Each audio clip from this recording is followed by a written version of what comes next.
He barked once and uncovered a nightmare no one dared to see. It was supposed to be a routine visit. Lena had come to the hospital for a prenatal checkup, just another scan, just another wait. But what her German shepherd Zeke did next would change everything. He froze. His ears shot up. He let out a single, sharp bark in a hallway lined with polished floors and practiced smiles. At first everyone laughed, but they didn't know what Zeke had already sensed. What started as a strange reaction from a service dog soon unraveled a secret so dark it would shake the walls of the hospital and expose a predator hidden behind a doctor's badge. The automatic glass doors of Silver Pine General hissed open as Lieutenant Nathan Cruz stepped inside, boots clicking softly on the polished marble floor.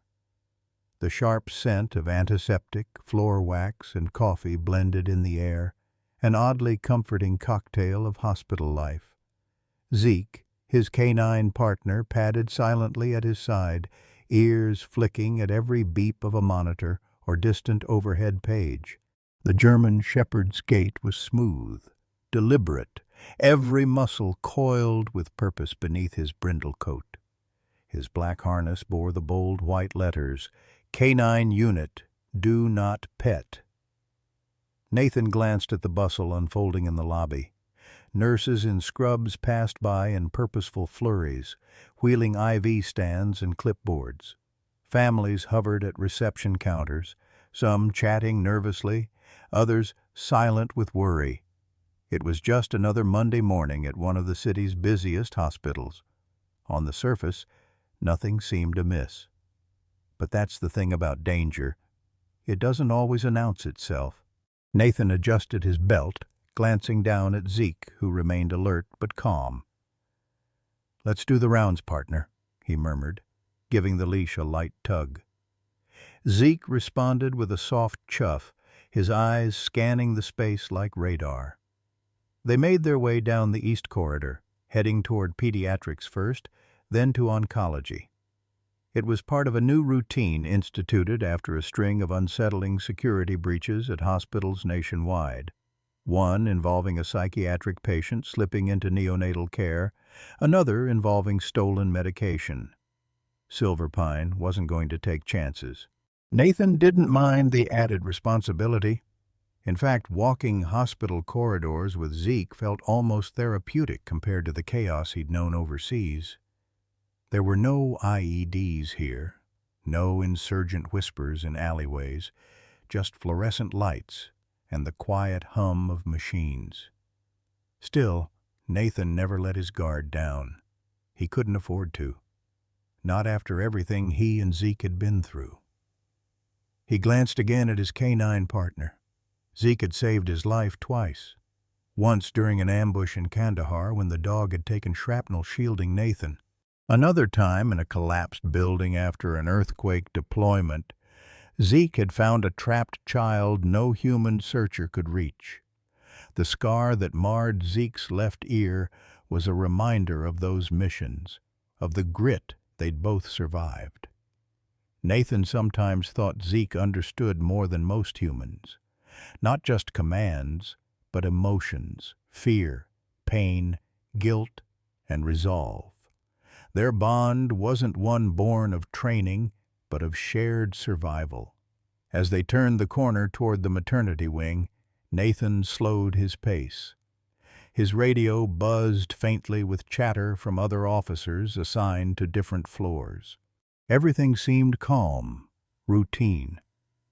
He passed a vending machine humming by the wall, an elderly couple holding hands in silence. Further ahead, a nurse was helping a new father adjust a car seat. That's when he saw her. Lena Moreno, according to the hospital records, was a patient nearing her third trimester. She sat on a padded bench near the maternity entrance, one hand cradling her visibly pregnant stomach. Her eyes darted around the corridor, not in panic, but in that quiet, uneasy way that says something just isn't right. Her other hand clutched a manila folder to her chest, papers slightly crumpled at the edges. Standing before her was Dr. Adrian Voss, Silver Pine's head of obstetrics. His salt and pepper hair was immaculate, lab coat buttoned, and voice calm. He gestured gently as he spoke, a placid expression on his face. Everything about him screamed polished professionalism. Zeke's reaction was immediate. The German shepherd's muscles tensed like drawn wires. A guttural growl rose from deep in his chest, a low, primal warning that caused nearby nurses to glance over. Without hesitation, Zeke surged forward, placing himself between Lena and Dr. Voss with startling force. "Zeke!" Nathan barked, startled, but he didn't pull the leash back. Zeke's stance was rigid, hackles up. He emitted another deep growl, sharper this time. His eyes never left Voss, and his body blocked any forward movement toward Lena like a wall made of fur, flesh, and sheer instinct. Dr. Voss froze mid-sentence, his eyes narrowing. "Lieutenant," he said with forced calm, "please control your animal. You're scaring my patient." Nathan didn't move. His heart hammered in his chest, not with fear, but certainty. Zeke never reacted without reason. Ever. Instead of ordering Zeke back, Nathan stepped closer, placing himself beside the dog. His hand hovered near his holster, not because he expected a physical threat, but because Zeke's behavior triggered the same reaction that had kept Nathan alive in war zones: heightened awareness. "I'm going to ask you to take a step back, Doctor," Nathan said quietly but firmly. "Zeke doesn't react without cause." Voss's expression soured, lips pressed into a tight line. "You must be joking. I've got patients to see. You're interfering with hospital operations." "I said, step back," Nathan repeated. A tense silence fell between them. The hallway buzzed with whispers now. A receptionist craned her neck. A nurse paused mid-stride. Finally, Voss lifted his hands in mock surrender and took 2 deliberate steps backward. Zeke didn't move. His posture remained coiled, eyes locked on the doctor, teeth faintly bared. Lena looked down at Zeke, then back at Nathan, her voice barely audible.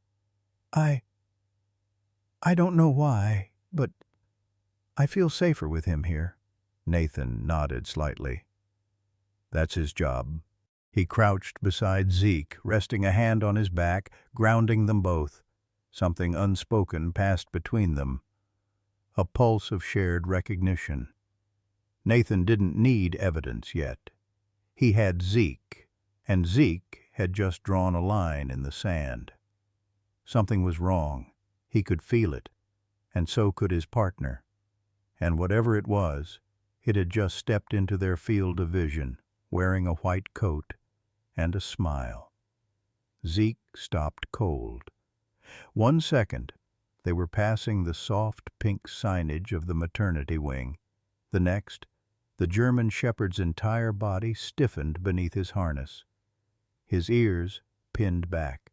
A low, primal growl rumbled from deep in his chest, the kind that vibrated through the floor before it registered in the air. Nathan felt it instantly through the leash, through the thread of tension that always preceded danger. "Zeke?" he murmured, confused. The dog's head was locked forward, laser-focused on a scene just a few paces ahead. Nathan followed his gaze. Dr. Adrian Voss was standing no more than 5 feet from a waiting bench. His posture was relaxed, his hands gesturing mid-sentence, his mouth forming what looked like a reassuring smile. But Zeke wasn't buying it. Seated before Voss was Lena Moreno. Her face was pale, lips drawn tight. One hand rested protectively over her belly, the other clutched the edge of the bench. At 7 months pregnant, she looked small, almost fragile. And in this moment, surrounded by clean white walls, gentle music, and the illusion of safety, she looked cornered. That's when Zeke moved. Without warning, the dog lunged forward, not to attack but to interpose. He wedged his body between Lena and Dr. Voss with force and authority, paws planted wide, a snarl building from somewhere raw and ancient. His hackles rose like dark ridges down his spine. His teeth bared just enough to signal one thing: "You will not take another step." Gasps broke out from two nurses behind the glass window of the triage station. "Whoa, what's going on?" someone whispered. Lena flinched, instinctively leaning back. Her eyes were wide, searching for a cue in Nathan's expression. But Nathan was already moving, walking up quickly, his focus locked not on Zeke, but on the man the dog was warning him about. "Dr. Voss," Nathan said evenly, "step back from the patient. Now." Voss blinked, startled. Then his face twisted with irritation. "Excuse me," he said, chuckling tightly. "You need to get control of your animal, Lieutenant. You're scaring my patient." But Nathan didn't respond to the tone. He wasn't listening to the words. His attention was on Zeke, on the way the dog's tail remained rigid and low, the way his body had become a living barrier. And most of all, the way Zeke hadn't moved an inch since planting himself in front of Lena. This wasn't a reaction driven by noise or confusion or fear. This was instinct. "Zeke doesn't react like this without cause," Nathan said, more firmly now. "I'm asking you to step away." Dr. Voss's eyes narrowed. The thin facade of geniality slipped, revealing something sharper underneath. "Lieutenant, I've worked at this hospital for 12 years. I'm the chief of obstetrics. I don't appreciate being treated like a threat in front of my patients." Nathan took a step closer, now standing between the doctor and the trembling woman still seated on the bench. His voice lowered, laced with something colder than command conviction. "Then you should have no problem backing off for a moment. Just give us some space." A beat passed. The air felt too still. Voss let out a breath through his nose and gave a slight theatrical shrug. "Fine, if that will satisfy your overzealous canine." He took 2 slow steps back, raising his hands in mock compliance. Zeke's growling softened, but didn't stop. People were watching now. A tech pushing a cart of monitors had stopped in the hallway. A young couple holding ultrasound photos looked toward the scene with confusion, the woman protectively placing a hand on her own stomach. Nathan crouched beside Zeke and placed a steadying hand on the dog's neck. "Good boy," he murmured under his breath, the praise quiet but charged with something deeper respect. "Ms. Moreno," he said gently, looking up at Lena, "are you all right?" Lena blinked. She seemed to realize for the first time that she'd been holding her breath. I think so. Her gaze shifted toward Dr. Voss, who now stood a few feet away, jaw clenched. "I didn't want to make a scene." "You didn't," Nathan said quietly. "You're not the one who did."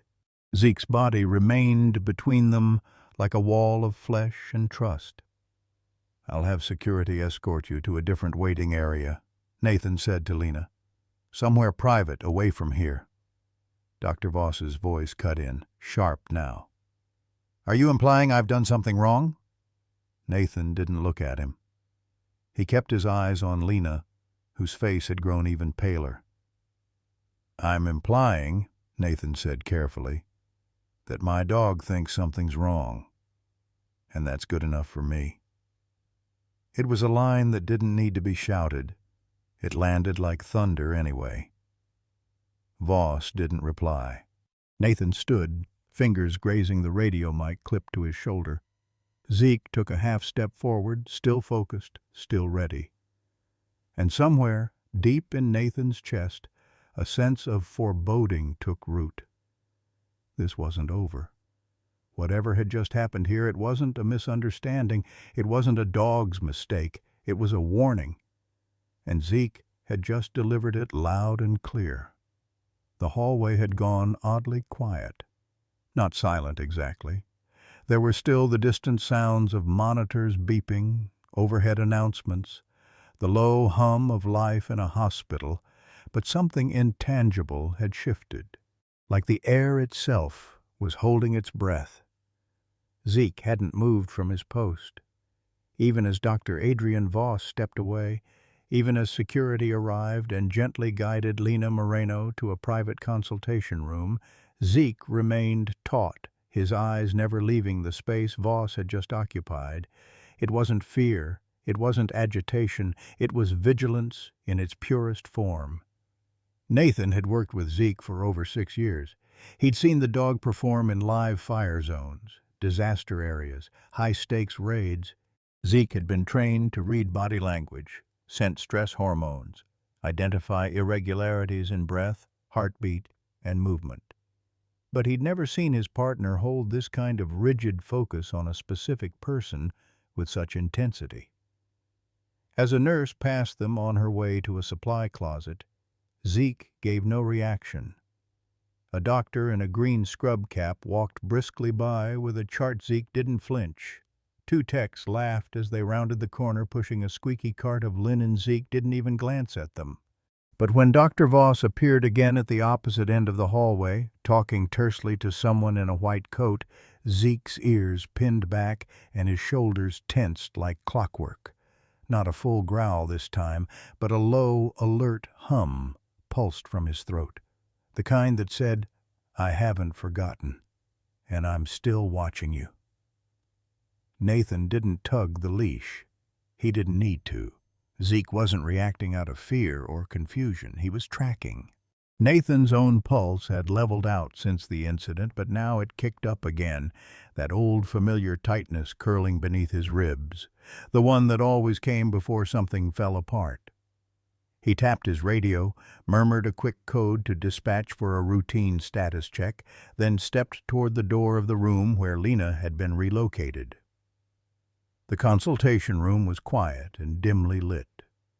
Lena sat near the window, hands gently folded over her belly. Her file lay open in her lap, pages unread. She didn't look up right away when Nathan entered, but Zeke padded softly to her side and sat. It was subtle, but powerful. Lena exhaled shakily and let her fingers rest on Zeke's fur. Not patting, not petting, just grounding herself. Nathan crouched beside her, lowering his voice.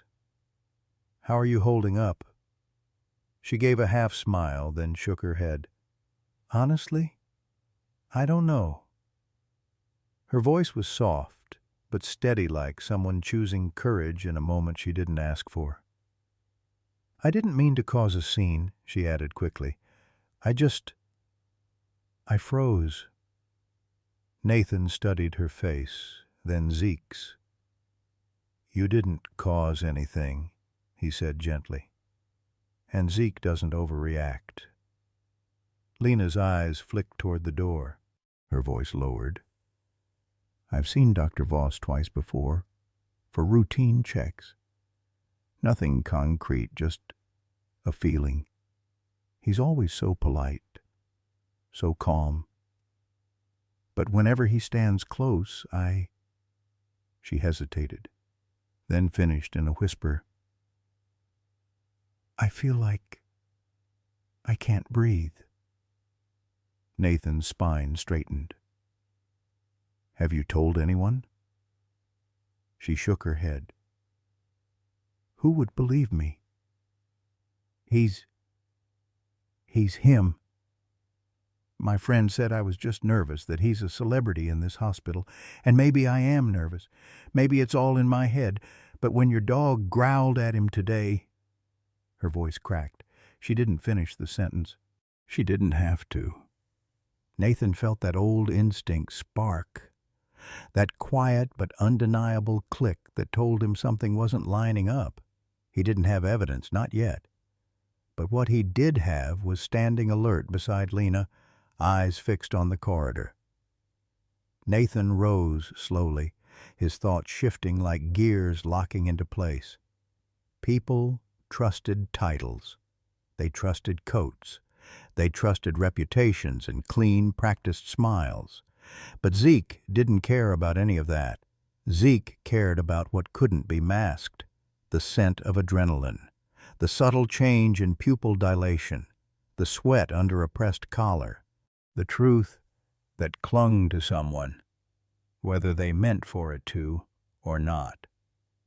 Nathan stepped out of the consultation room, keeping Zeke close on his left. In the hallway, he saw Voss walking away again, this time entering the physician's lounge. The man moved like someone who wasn't worried, like someone who had never had to worry. Nathan's jaw clenched. He would play this smart. No confrontation, no accusations yet. But he'd seen enough false fronts to know what to watch for. And Zeke? Zeke had already made his choice. The rest would follow. The hallway seemed to hum with normalcy again, but Nathan Cruz had stopped believing in coincidence. After speaking with Lena and witnessing Zeke's laser-focused alertness, Nathan had requested to extend their patrol into secondary zones equipment storage, staff corridors, side stairwells. It was protocol on paper, but instinct in action. He needed time, space, and Zeke. They moved together like they always had, seamless, quiet, trained by experience to read one another without a word. The kind of communication born not in a classroom, but in the backwash of things that almost broke them both. Nathan brushed past a linen cart and gave a polite nod to a nurse wheeling a gurney. He glanced sideways at Zeke. The dog's body was relaxed, tail low and neutral. His ears pivoted to pick up sounds: the buzz of an intercom, the soft click of elevator doors, the sharp wheeze of a cleaning cart rolling over a floor seam.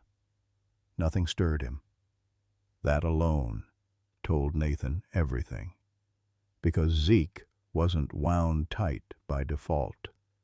He only tensed when he smelled something wrong, really wrong. The equipment hallway near radiology was quiet, sterile. Rows of carts lined the walls: EKG machines, ultrasound scanners, and extra crash carts. Zeke sniffed the wheels of one, then looked up. No reaction. Nathan kept his pace even, nodding to a young orderly carrying a tray of vials. The guy smiled, gave a thumbs up, and walked on. Zeke didn't even glance at him. As they rounded the bend toward the west wing, where physicians had their lounges and offices, Nathan felt the subtle shift before he saw anything. Zeke's gait changed.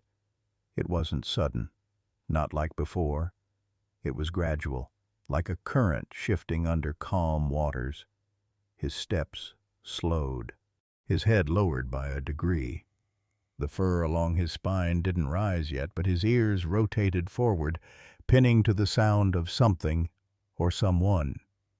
Nathan followed the invisible thread and spotted Dr. Adrian Voss ahead, standing at the far end of the hallway, speaking with a surgical resident outside the physician's lounge. Voss laughed softly at something the resident said, placing a casual hand on the man's shoulder. His posture was relaxed, his words inaudible, but the body language was familiar. He carried himself like a man in command of his image-controlled, well-rehearsed. Zeke stopped walking. He didn't bark. He didn't lunge. But his entire body froze, tail lowering until it was a taut line behind him. He leaned slightly forward on his front paws, head angled just enough that his teeth were visible, not bared, but ready. Nathan's hand tightened on the leash. This wasn't curiosity. It was confirmation. Dr. Voss hadn't even noticed them yet. He was too busy charming the young resident. But Zeke's response was unmistakable. That one. Again. Nathan crouched slightly and gave Zeke a slow, calming stroke along his back. "Easy," he whispered, though the command wasn't to suppress it, was to steady. Zeke's breathing slowed, but never lost that edge of tension. Nathan straightened, eyes narrowing. "Let's go," he said under his breath. They walked past the two men casually, not slowing, not stopping. Voss glanced their way mid-conversation and offered a thin-lipped smile like nothing had ever happened. "Lieutenant," he said with a crisp nod. Nathan returned it silently. Zeke did not. His gaze followed Voss with chilling precision, his body turning slightly as they passed, as if unwilling to leave his flank exposed to the man. When they cleared the corner, Nathan let out a quiet breath he hadn't realized he'd been holding. This was not a coincidence. This was not a fluke. Zeke had been through fire, chaos, gunfire, and blood. He had never flagged a human without cause. His entire purpose, his wiring, had been refined to one primal instinct: protection. Nathan had trusted that instinct with his life before. And now he would do it again. The hallway emptied behind them, but Zeke kept glancing back every few steps, alert without panic, watchful without anxiety. Nathan reached for his radio. Time to stop observing and start documenting. The door to the physician's lounge swung closed behind Dr. Adrian Voss with a soft, calculated click. Nathan watched from just down the corridor, one hand resting on his radio, the other gripping Zeke's leash. His mind replayed the last few minutes in sharp flashes. Zeke's low growl, the tension in the leash, the stillness in the air that had become too familiar to ignore. Voss had walked into that room with the same cool demeanor he always carried, untouchable, practiced, admired. But Nathan didn't see composure anymore. He saw a mask. "Let's go, boy," Nathan whispered, his voice low. Zeke stayed close, his body moving like a coiled spring, silent but alert. When they reached the door, Nathan gave it a light knock, waited. No response. He knocked again, louder. Still nothing. Nathan radioed to the nurse's station to confirm Dr. Voss's schedule. "He's between rounds," came the reply. "He's probably grabbing coffee in the lounge." Perfect. Nathan turned the knob and stepped inside. The physician's lounge was pristine, sterile, like a showroom version of comfort. Beige leather couches, a coffee bar along one wall, a flat-screen TV mounted in the corner silently looping hospital policy updates. A faint smell of roasted beans hung in the air. But the room was empty. Dr. Voss was gone. Nathan scanned quickly. 2 chairs, slightly pulled out, a half-empty mug on the table, and slung casually over the back of one of the chairs near the coat rack was a white lab coat. Nathan's stomach turned. The name stitched in blue thread was unmistakable. Dr. Adrian Voss, M.D. He looked down at Zeke. "Search," he commanded softly. Zeke didn't hesitate. The German shepherd moved like a ghost, nose to the ground, sweeping the room in wide arcs. He sniffed along the baseboards, under the couches, near the trash bin, nothing. But when he approached the chair with the lab coat, everything changed. He froze. Then, without a sound, Zeke stepped forward and sniffed the coat nose twitching with laser precision. He whined once, then sat abruptly, ears pinned, eyes locked on Nathan. Alert. Nathan's pulse jumped. "You got something?" he asked, already pulling on latex gloves from his utility pouch. Zeke stood again and pawed at the lower pocket of the coat, twice. Not aggressive, deliberate. Nathan leaned in, careful not to touch anything directly until his gloves were on. He reached into the left inner pocket. fingers brushing against a small, unfamiliar shape. When he pulled it out, his breath caught. It was a capped syringe, clear, thin, sleek. The vial inside contained a transparent fluid, no label, no markings, nothing to indicate its use or dosage. Nathan turned it slowly in his hand. No one carried something like this loose in their coat unless they didn't want it found. His mind sprinted ahead possibilities, protocol, procedures. But the core of him, the core shaped by tours of duty, trauma scenes, and every night Zeke had ever warned him of danger, locked on one thought. This wasn't medicine. This was intent. Zeke let out a quiet growl, not loud, but steady. His eyes never left the syringe. Nathan exhaled through his nose, trying to steady his racing thoughts. His heartbeat echoed in his ears as he carefully slipped the syringe into an evidence bag and sealed it. Whatever was in that syringe, it wasn't supposed to be here. And in the hands of someone trusted, it could have been invisible. He stepped away from the chair, tapping his radio. "Dispatch, this is Lieutenant Cruz. I need immediate backup. Initiate internal threat protocol. I have a high-risk substance discovered inside the physician's lounge. Possible biohazard or controlled agent. Repeat possible criminal concealment. Evidence secured." The reply crackled back almost immediately. "Copy that. Dispatching units now."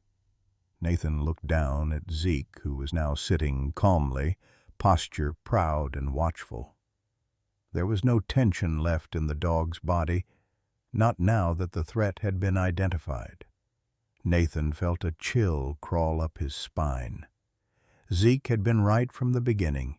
Whatever facade Dr. Voss had been hiding behind, it had just cracked. And Nathan wasn't going to let it close back up again. Not this time. The sun had begun its quiet slide down the hospital's western windows, casting long golden streaks across the linoleum floors. The light touched everything. The receptionist's desk, the backs of wheeled carts, the anxious figures in waiting chairs. But it didn't reach the room Nathan Cruz stood in. Not the part he was focused on. Through the one-way observation glass, he watched as hospital security escorted Dr. Adrian Voss down the hallway, his gait brisk but contained, expression unreadable. No handcuffs, no accusations. Just protocol for now. A second officer guided Lena Moreno in the opposite direction, away from the maternity lounge, toward a private, secured consultation room several halls over. And Zeke, always attuned, relaxed. It was subtle, but Nathan saw it, the slight drop in his shoulders, the way his ears eased forward again, his jaw no longer tight. For the first time in nearly half an hour, the German Shepherd allowed himself to sit, not collapse, not disengage, but the change was clear. The threat had left the room. Nathan crouched beside him, giving his partner a gentle stroke behind the ear. "Good job," he murmured. "I heard you loud and clear." Zeke's eyes flicked toward him, then back to the hallway, ever vigilant, even in stillness. Nathan rose and turned toward the stainless steel examination table where the evidence bag lay. Inside it, the syringe floated like a ghost, clear, anonymous, and loaded with unspoken intent. He stared at it for a long moment, then opened his field report. "Incident Report Cruz, Nathan. Hospital Code 6 Alpha. Potential internal criminal activity. Concealed substance located in physician's personal coat pocket. Secured inside lounge. Suspect identified. Dr. Adrian Voss, head of obstetrics." His fingers hovered for a beat before he continued. Subject Lena Moreno, pregnant female, 28, expressed verbal discomfort regarding said physician's presence. Subject's distress mirrored by K9 Unit Zeke's repeated reactions and alerts specific only to Dr. Voss. He paused, tapping the stylus against the digital tablet. The words felt clinical, too clean for what this was turning into. But he pushed forward. Evidence retrieved. One syringe, unmarked, filled with unknown clear fluid. No medical labeling, no recorded requisition. Chain of custody initiated. Forensic analysis requested, expedited. He signed the report digitally and sent it into the system, attaching internal notification flags for the hospital director and Silver Pine's legal liaison. Then he double-checked the security request to have the syringe transported to the lab under watch. Nathan's jaw tightened as the file was uploaded. He wasn't naive. He'd worked in law enforcement long enough to know how these things could go. Reputation had gravity, and Adrian Voss's name came with accolades, awards, grant funding, and 3 smiling portraits on the hospital's east atrium wall. He had been profiled in medical journals, featured in charity events. The kind of man people clapped for in fundraisers without ever knowing who he was behind the smile. But Nathan had learned a long time ago that evil didn't always shout. Sometimes it shook your hand. He looked over at Zeke, who now lay resting with his chin on his paws, eyes half-lidded, but still watchful. Everything in Nathan's gut screamed that this wasn't over. The syringe was just the first crack in the glass. There would be more. There always was. He tapped his radio. "Control, this is Lieutenant Cruz. Confirm Dr. Voss is being held in Conference Room C with a security monitor present?" A brief crackle, then, "Confirmed, no resistance, awaiting next steps." Nathan nodded to himself. He knew what came next. A deeper search, a personnel file request, security footage review, witness interviews. But beneath all of that, it would come down to something even more basic: truth. And right now, the only soul in the building who had seen it clearly from the very beginning didn't wear a badge or a white coat. He wore a harness. Nathan crossed the room and knelt beside Zeke once more, his voice low and even. "We've stirred the water," he said. "Let's see what floats to the top." Zeke's ears flicked in acknowledgement. Outside the door, the hospital bustled on. But something invisible had shifted in its corridors. A stillness before the storm. A quiet reckoning just beginning to unfold. And Nathan Cruz, with Zeke at his side, was ready for it. It was nearly 7:30 p.m. when the forensic report came in. The sterile hum of the hospital's back office buzzed in the background as Nathan Cruz stood over the printer, watching line by line spill out in black and white words that, on any other day, would have looked like data. But tonight, they looked like confirmation. Substance identification, succinylmethonium analog, class 3, neurotoxin. Mechanism: disrupts acetylcholine receptor binding, induces temporary paralysis and seizures. Warning: not approved for obstetric use under any clinical protocol. High risk of fetal demise. Access status: controlled substance, level 5 clearance. Tracking chain: no matching requisition in Silver Pine inventory system. Nathan's fingers curled slightly around the edge of the report. For a moment, the world seemed to slow. The printout crinkled faintly as he tightened his grip, eyes scanning every damning line again. It wasn't just a sedative, not some misplaced sample. It was a weapon disguised in the hands of a doctor, entrusted with life. Zeke stirred at his side, sensing the shift in his handler's posture. The German shepherd sat tall now, ears perked, gaze fixed on Nathan's face. Nathan looked down at his partner, exhaling hard. "You were right," he murmured. The moment hung in the air, thick with disbelief and a dawning sense of just how close they had come. To tragedy, to silence, to a name added to the list of women who didn't make it. He moved quickly, opening a secure line to Captain Ramirez back at Precinct HQ. "Captain, it's Cruz. Forensics just confirmed the contents of the syringe. What's the verdict? Class 3 neurotoxin, induces seizures, fatal to developing fetuses. There's no legitimate use for it in maternity care. And get this, no record of it being logged in Silver Pine's medical system." A beat of silence. Then Ramirez's voice, heavy and deliberate. "Do not let that man near another patient. I'll escalate this up the chain medical board, licensing authority, whatever it takes. Send the report over now." "Already done," Nathan replied, uploading the file through the department's secure drop. He closed the line, but the words wouldn't stop echoing. Lethal to fetuses, unauthorized, hidden in a pocket.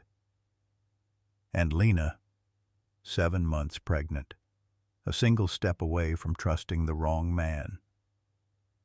Nathan's jaw clenched. It wasn't just about protocol anymore. This wasn't paperwork. This was intent. Zeke paced once before sitting again, eyes locked on the hallway like he, too, expected something or someone to come back. Nathan sat at the edge of the desk, fingers steepled beneath his chin. The storm inside him churned. Not rage, not panic, resolve. He remembered Lena's voice, hushed and trembling in that moment near the lounge. "He makes me feel unsafe." She hadn't known why, but Zeke had. And now science had caught up with instinct. Nathan rose, grabbing the incident folder, tucking the forensics summary inside. He walked briskly toward the command center the hospital had opened for law enforcement presence. Inside, Detective Jules Monroe looked up from her laptop. "Reports in," Nathan said, placing the folder in front of her. She flipped it open and scanned the contents. Her brows drew together almost instantly. "Jesus," she muttered. He was going to inject her with this? Nathan nodded grimly. Or had already done so with others. We don't know yet. Monroe exhaled sharply, then turned toward the nearby whiteboard that had become a makeshift tracking hub. "Okay. We need to isolate every patient Voss has seen in the last 3 months, pull files, request tapes. If this is a pattern, we'll find it. And we protect Lena at all costs," Nathan added. Monroe nodded. "I'll assign a protective detail. She stays in a secure maternity suite from now on." Zeke stood, as if responding to the decision with approval. His presence had gone from watchful to authoritative. Everyone in the room felt it. Nathan looked around. "He stays with her." Monroe hesitated for only a second, then nodded. "Agreed." Nathan bent beside Zeke and clipped the leash on gently. "Come on, buddy.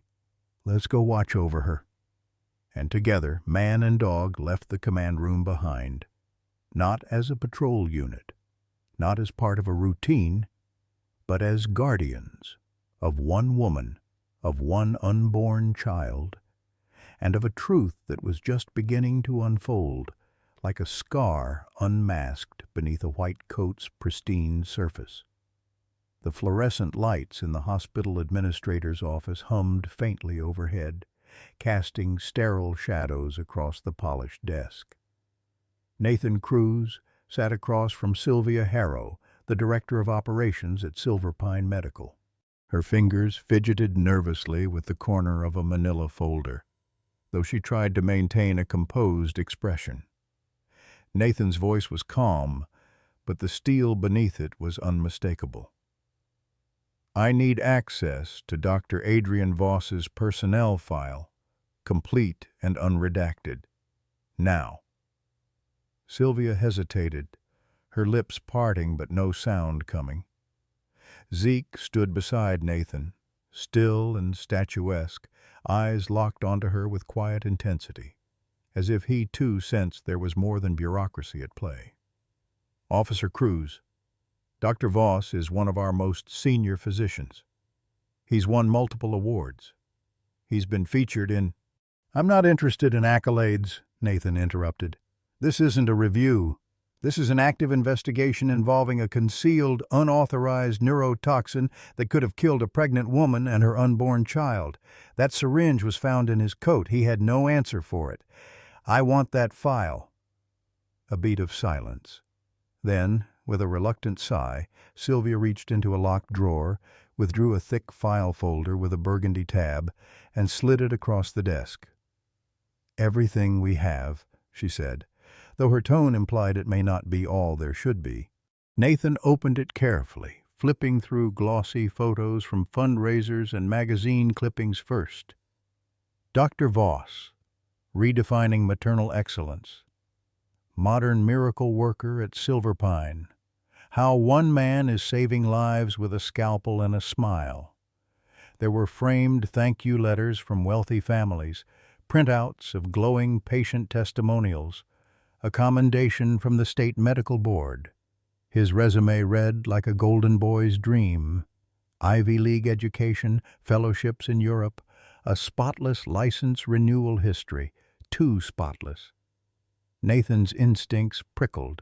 He flipped to the back past the PR fluff, the HR jargon, and found a thinner, older stack of internal memos marked confidential.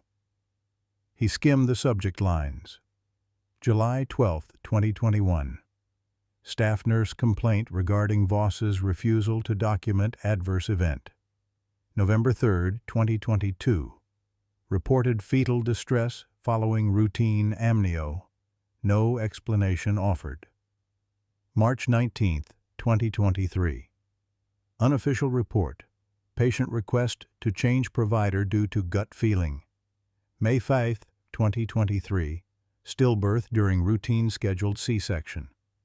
Autopsy inconclusive. Each report was followed by an administrative note. Reviewed. No further action required. Nathan looked up sharply. How many patients died under his care? Sylvia shifted in her seat. Those were isolated events. In obstetrics, things happen. We reviewed everything at the time. Each case had a rationale. Rationale isn't the same as resolution, Nathan muttered. Were the families ever consulted independently? Given second opinions?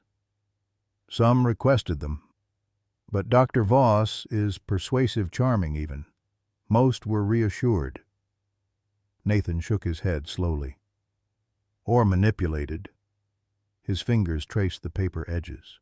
In one memo, a nurse had written in her own words, "He gets this look sometimes when he thinks no one's watching.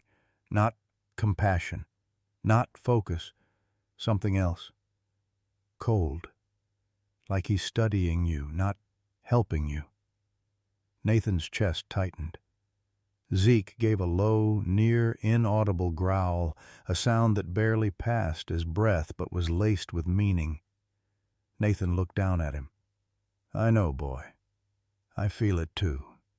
He stood, tucking the folder beneath his arm. I'll need copies of everything. And I'd advise you to notify the board now, not later. Because when this blows open, every file you fail to escalate will come back with a vengeance. Sylvia's composure cracked for just a moment. Do you really think he was targeting them? Nathan didn't answer right away.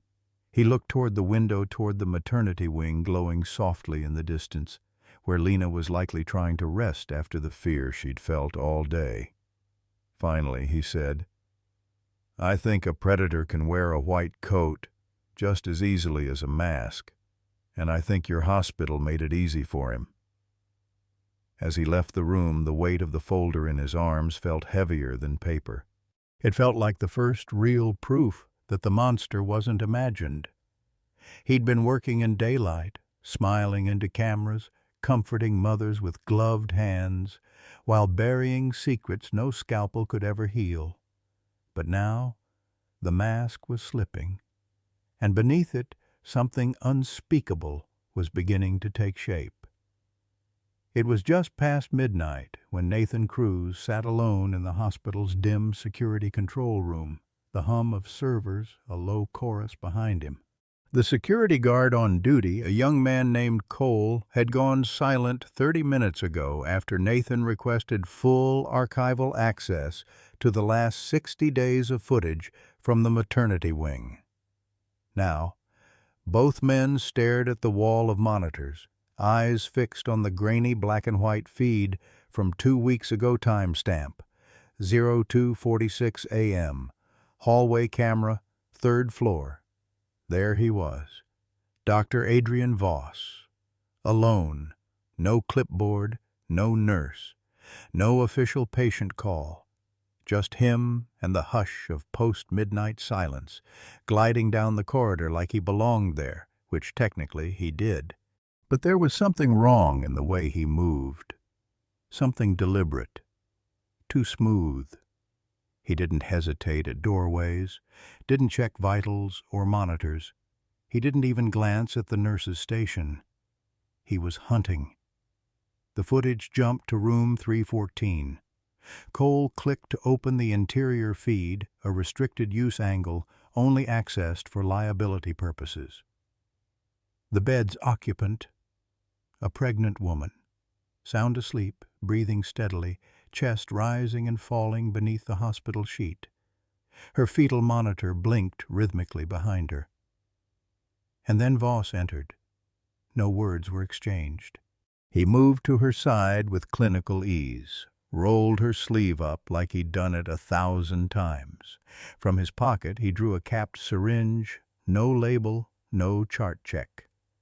His body conveniently blocked most of the camera's angle, but the gesture was unmistakable. He injected her. Just a single push of the plunger. A pause. Then he pulled the covers back up, smoothed them like a doting spouse, and walked out without a trace. Nathan's hands balled into fists. Cole's voice cracked first. "Jesus Christ! That's attempted murder, right?" Nathan's reply was quiet, but it carried weight. "No, that's a pattern." He motioned. "Cue up room 307, 3 nights before. Another feed. Another woman. The same time of night.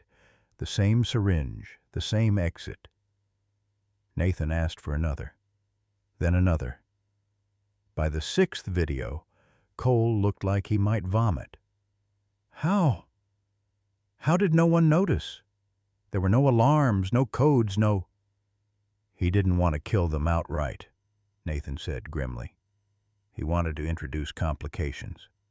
The kind that could be blamed on the pregnancy, on the mother, on fate." Cole turned away, jaw clenched. "There were a couple stillbirths that month, weren't there?"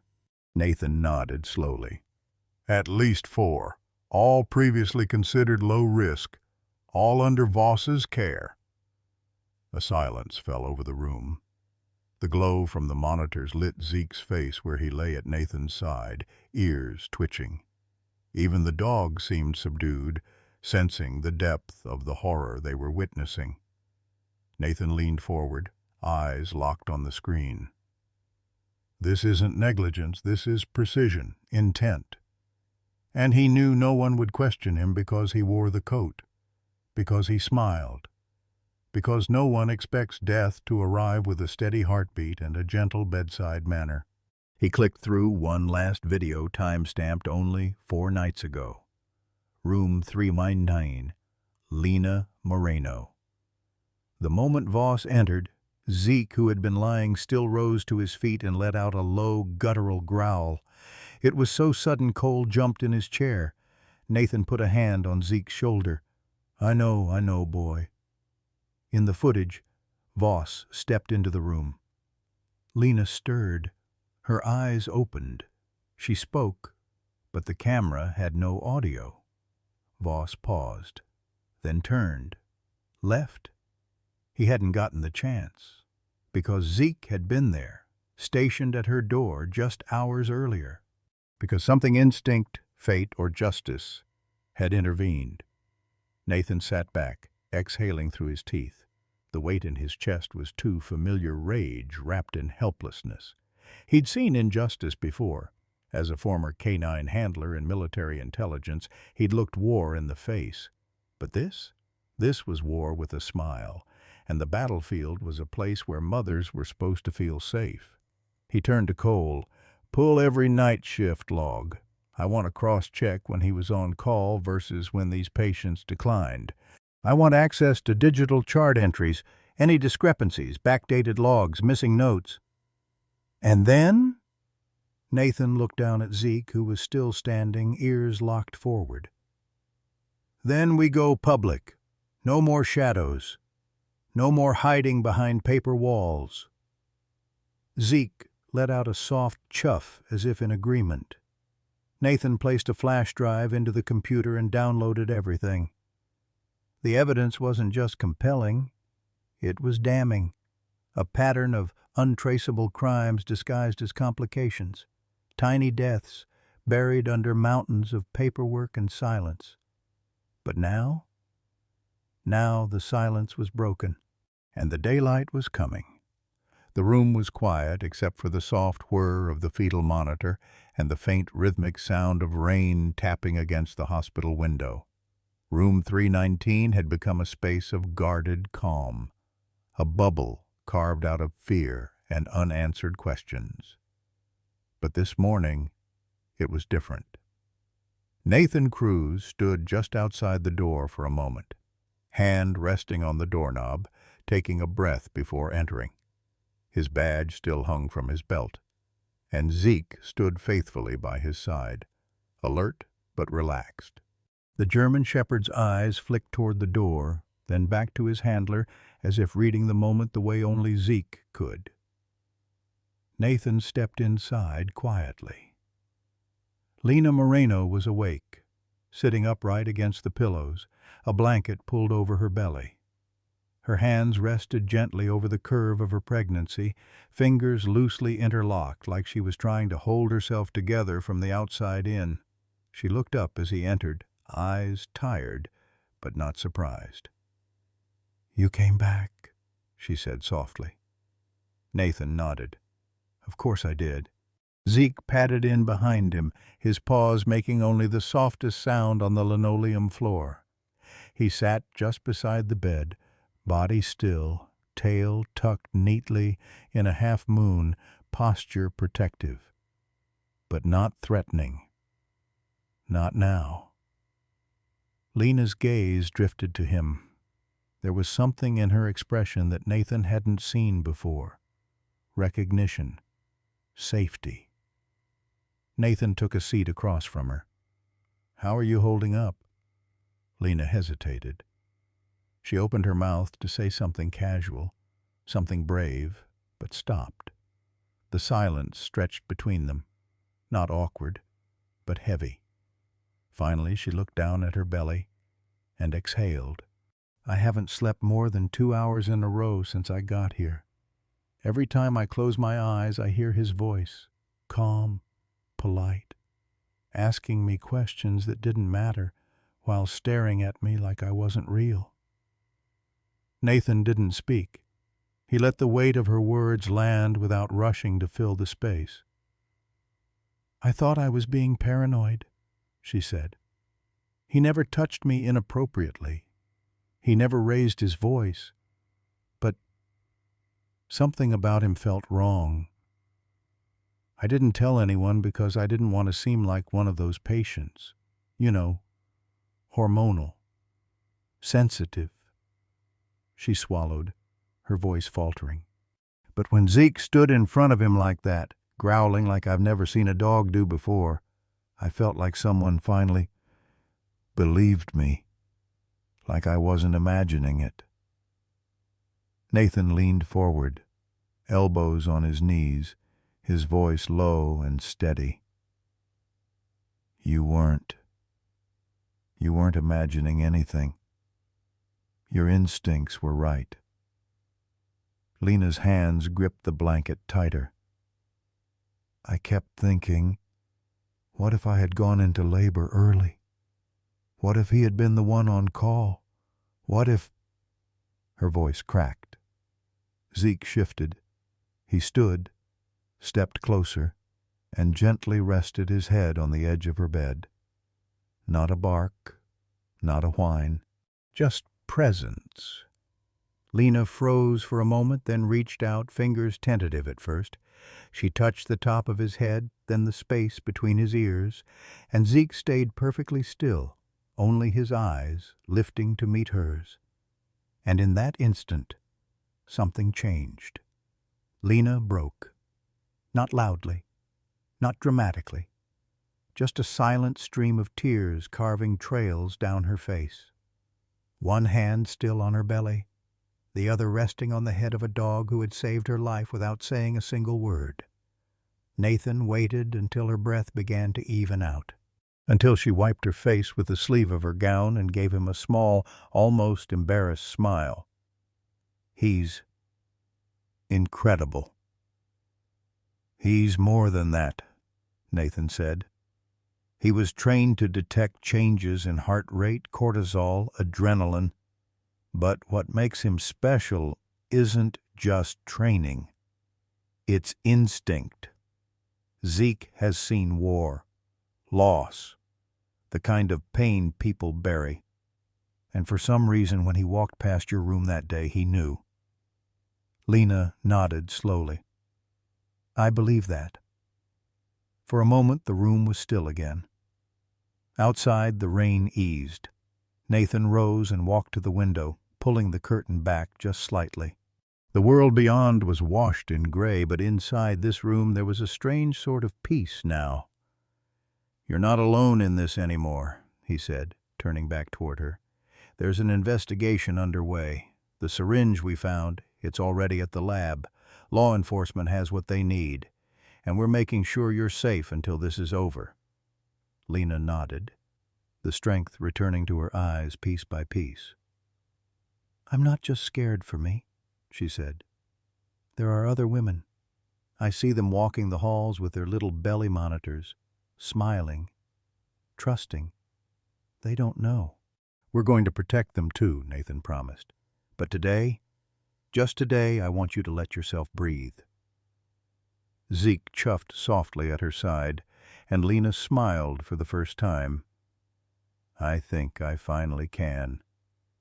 Nathan gave a slow nod, feeling the shift in the room like a storm had passed, and in its place, something new had settled. Not certainty. Not yet. But trust. Not in white coats or walls or titles, but in a silent protector who didn't need words to tell the truth. The newsroom's banner scrolled across the bottom of the television screen. OB/GYN under investigation after canine discovery prompts hospital review. Sophia Ramirez stood in the doorway of her small kitchen, coffee gone cold in her trembling hands, her heart pounding, as if it had remembered something her mind had tried so hard to forget. She didn't breathe, not when they said the name. Dr. Marcus Voss. And not when they showed the picture clinical, professional, confident smile beneath slicked-back hair, a face she had memorized but forced herself to erase. Her knees buckled, the cup fell and shattered against the tile. At Precinct 9, the call came through just before noon. Nathan had just returned from the hospital, Zeke curled in the corner of his office, finally asleep for the first time in hours. The desk sergeant knocked on the frame of the open door. Cruz, we've got a call. A woman, Sophia Ramirez, says it's about Dr. Voss, says it can't wait. Nathan sat up straighter, every nerve in his body on alert. Patch her through. There was a beat of static before a voice came over the speaker, fragile, but unmistakably urgent. A voice that carried both hesitation and pain, sharpened by memory. My name is Sophia. I saw the news this morning about that doctor, Voss. I need to tell someone what happened to me. Nathan leaned forward, his tone calm but firm. I'm here, Ms. Ramirez, take your time." There was a silence on the line, the kind that stretches across months, across grief that never found a place to land. "I was 31 weeks, she began. "It was my first child, a boy. We named him Mateo." Nathan's pen stopped moving.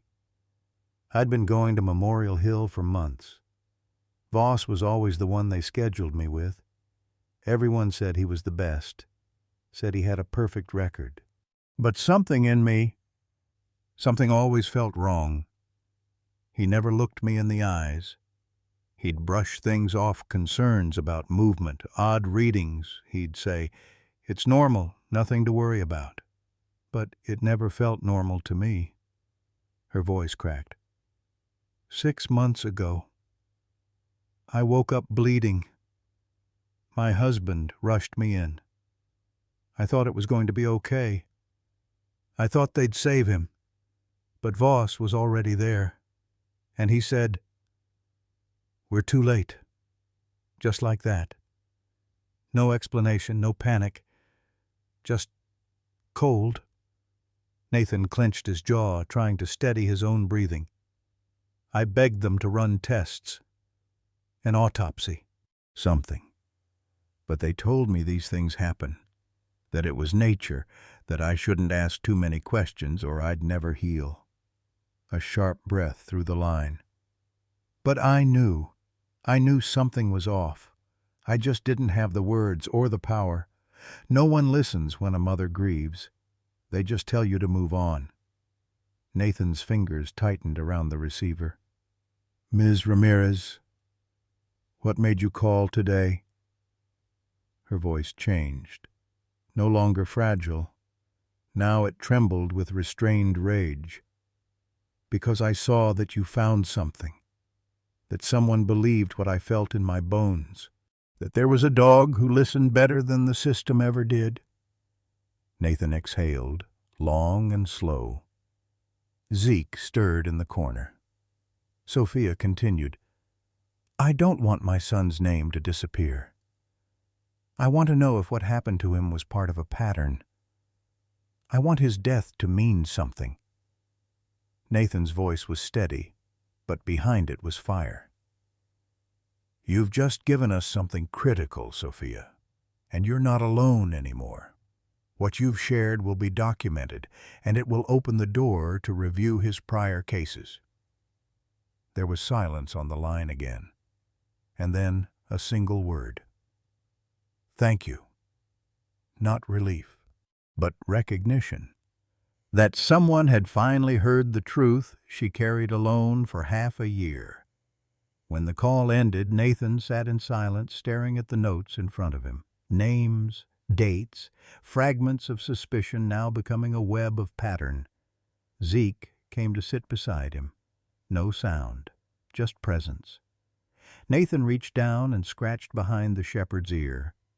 "You were right all along, boy." He looked over at the name on the file that had just been pulled.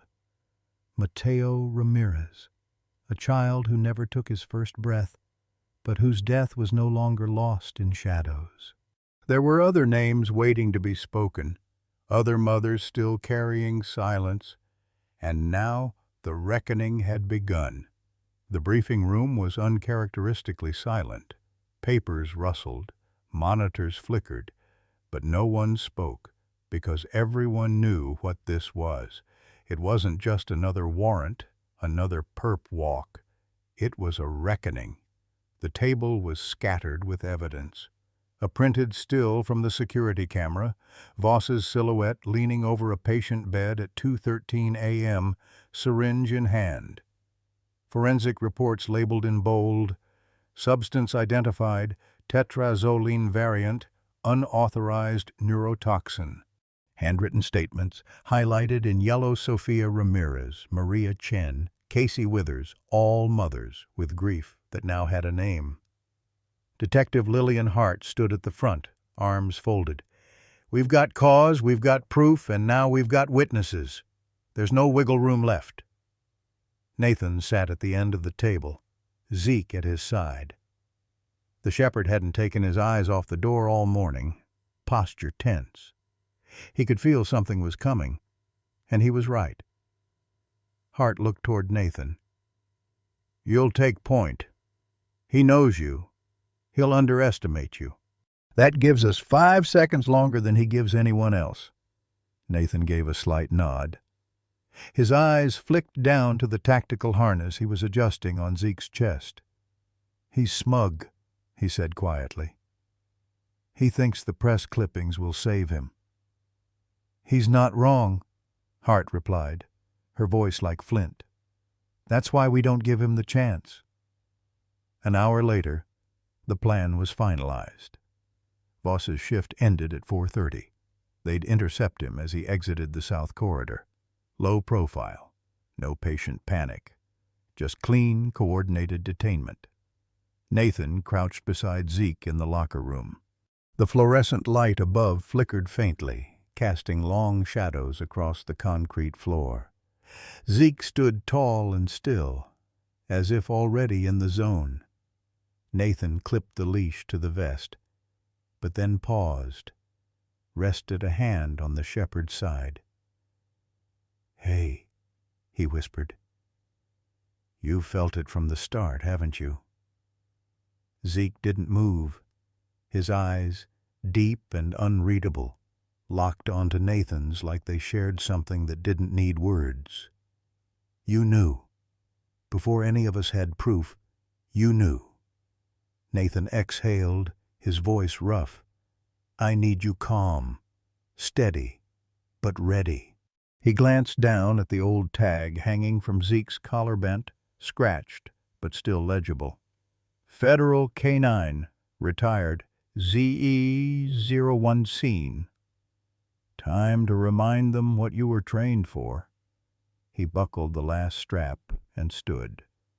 Zeke's muscles flexed beneath the harness, breath steady, eyes sharp. This wasn't just a show of force. It was personal. Down in the hallway near the south corridor, the team waited. Nurses moved past without suspicion. Voss had kept his schedule predictable to the minute. He always left through the staff-only exit, never the front lobby. And right on cue, the steel-reinforced door swung open. Voss stepped through, rolling his shoulder like a man who hadn't a care in the world. Pressed white coat, leather bag, smile faint but ever present. The kind of face the public trusted, the kind of man they'd once let deliver their babies without question. Nathan stepped forward, Zeke at heel. "Dr. Marcus Voss." Voss's eyes shifted, calm and vaguely amused. "Officer Cruz, I was wondering when you'd circle back. To what do I owe this little visit?" Nathan kept his voice level. "We need you to come with us, sir. There's been a development." Voss glanced at Zeke, who stared without blinking. No growl this time, just a posture like a drawn bow. Voss smiled, slow and practiced. "You're going to need more than a dog and a badge to touch someone with my record, officer. My lawyer will be meeting me upstairs shortly." Hart stepped out from the stairwell behind him. "You can call him from the station." The smile faltered, but only slightly. "You're making a mistake." Nathan's voice didn't waver. "No, we're correcting one." Zeke shifted subtly, one paw forward, shoulders firm, a protective wall of muscle and instinct. Nathan gave the quiet command, "Guard!" Zeke's body tightened, not to attack, but to stand as an immovable force. He positioned himself between Lena's past and her future. Voss raised his hands, eyes flicking from officer to officer. "You really think the court's going to take your word over mine?" Nathan stepped forward. "It's not just our word." He held up the evidence bag inside, the syringe.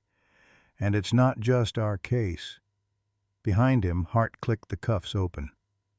"For the suspected administration of unauthorized substances with intent to harm."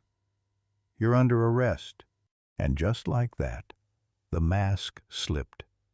No more charm, no more arrogance, just silence. As Zeke stood between him and the exit he would never take again. The physician's lounge had always been a quiet place. Muted walls, soft leather chairs, magazines neatly fanned across the coffee table. The scent of antiseptic mingled with burnt coffee. It was the one room in the hospital where time seemed to exhale. Until now. The door flew open with force and purpose. Detective Hart entered first, badge raised. 2 officers followed behind, tactical and unshakable. And with them, Zeke. The shepherd's nails clicked against the tile like a warning too old for words. Nathan Cruz trailed last, voice steady and clear. "Dr. Marcus Voss, stand up, now!" Voss didn't flinch. He sat perched on the edge of a leather chair, flipping through a medical journal as if the walls weren't crumbling around him. He looked up slowly, glasses perched low on his nose, face a sculpture of disbelief. "Excuse me?" His voice was buttered with condescension.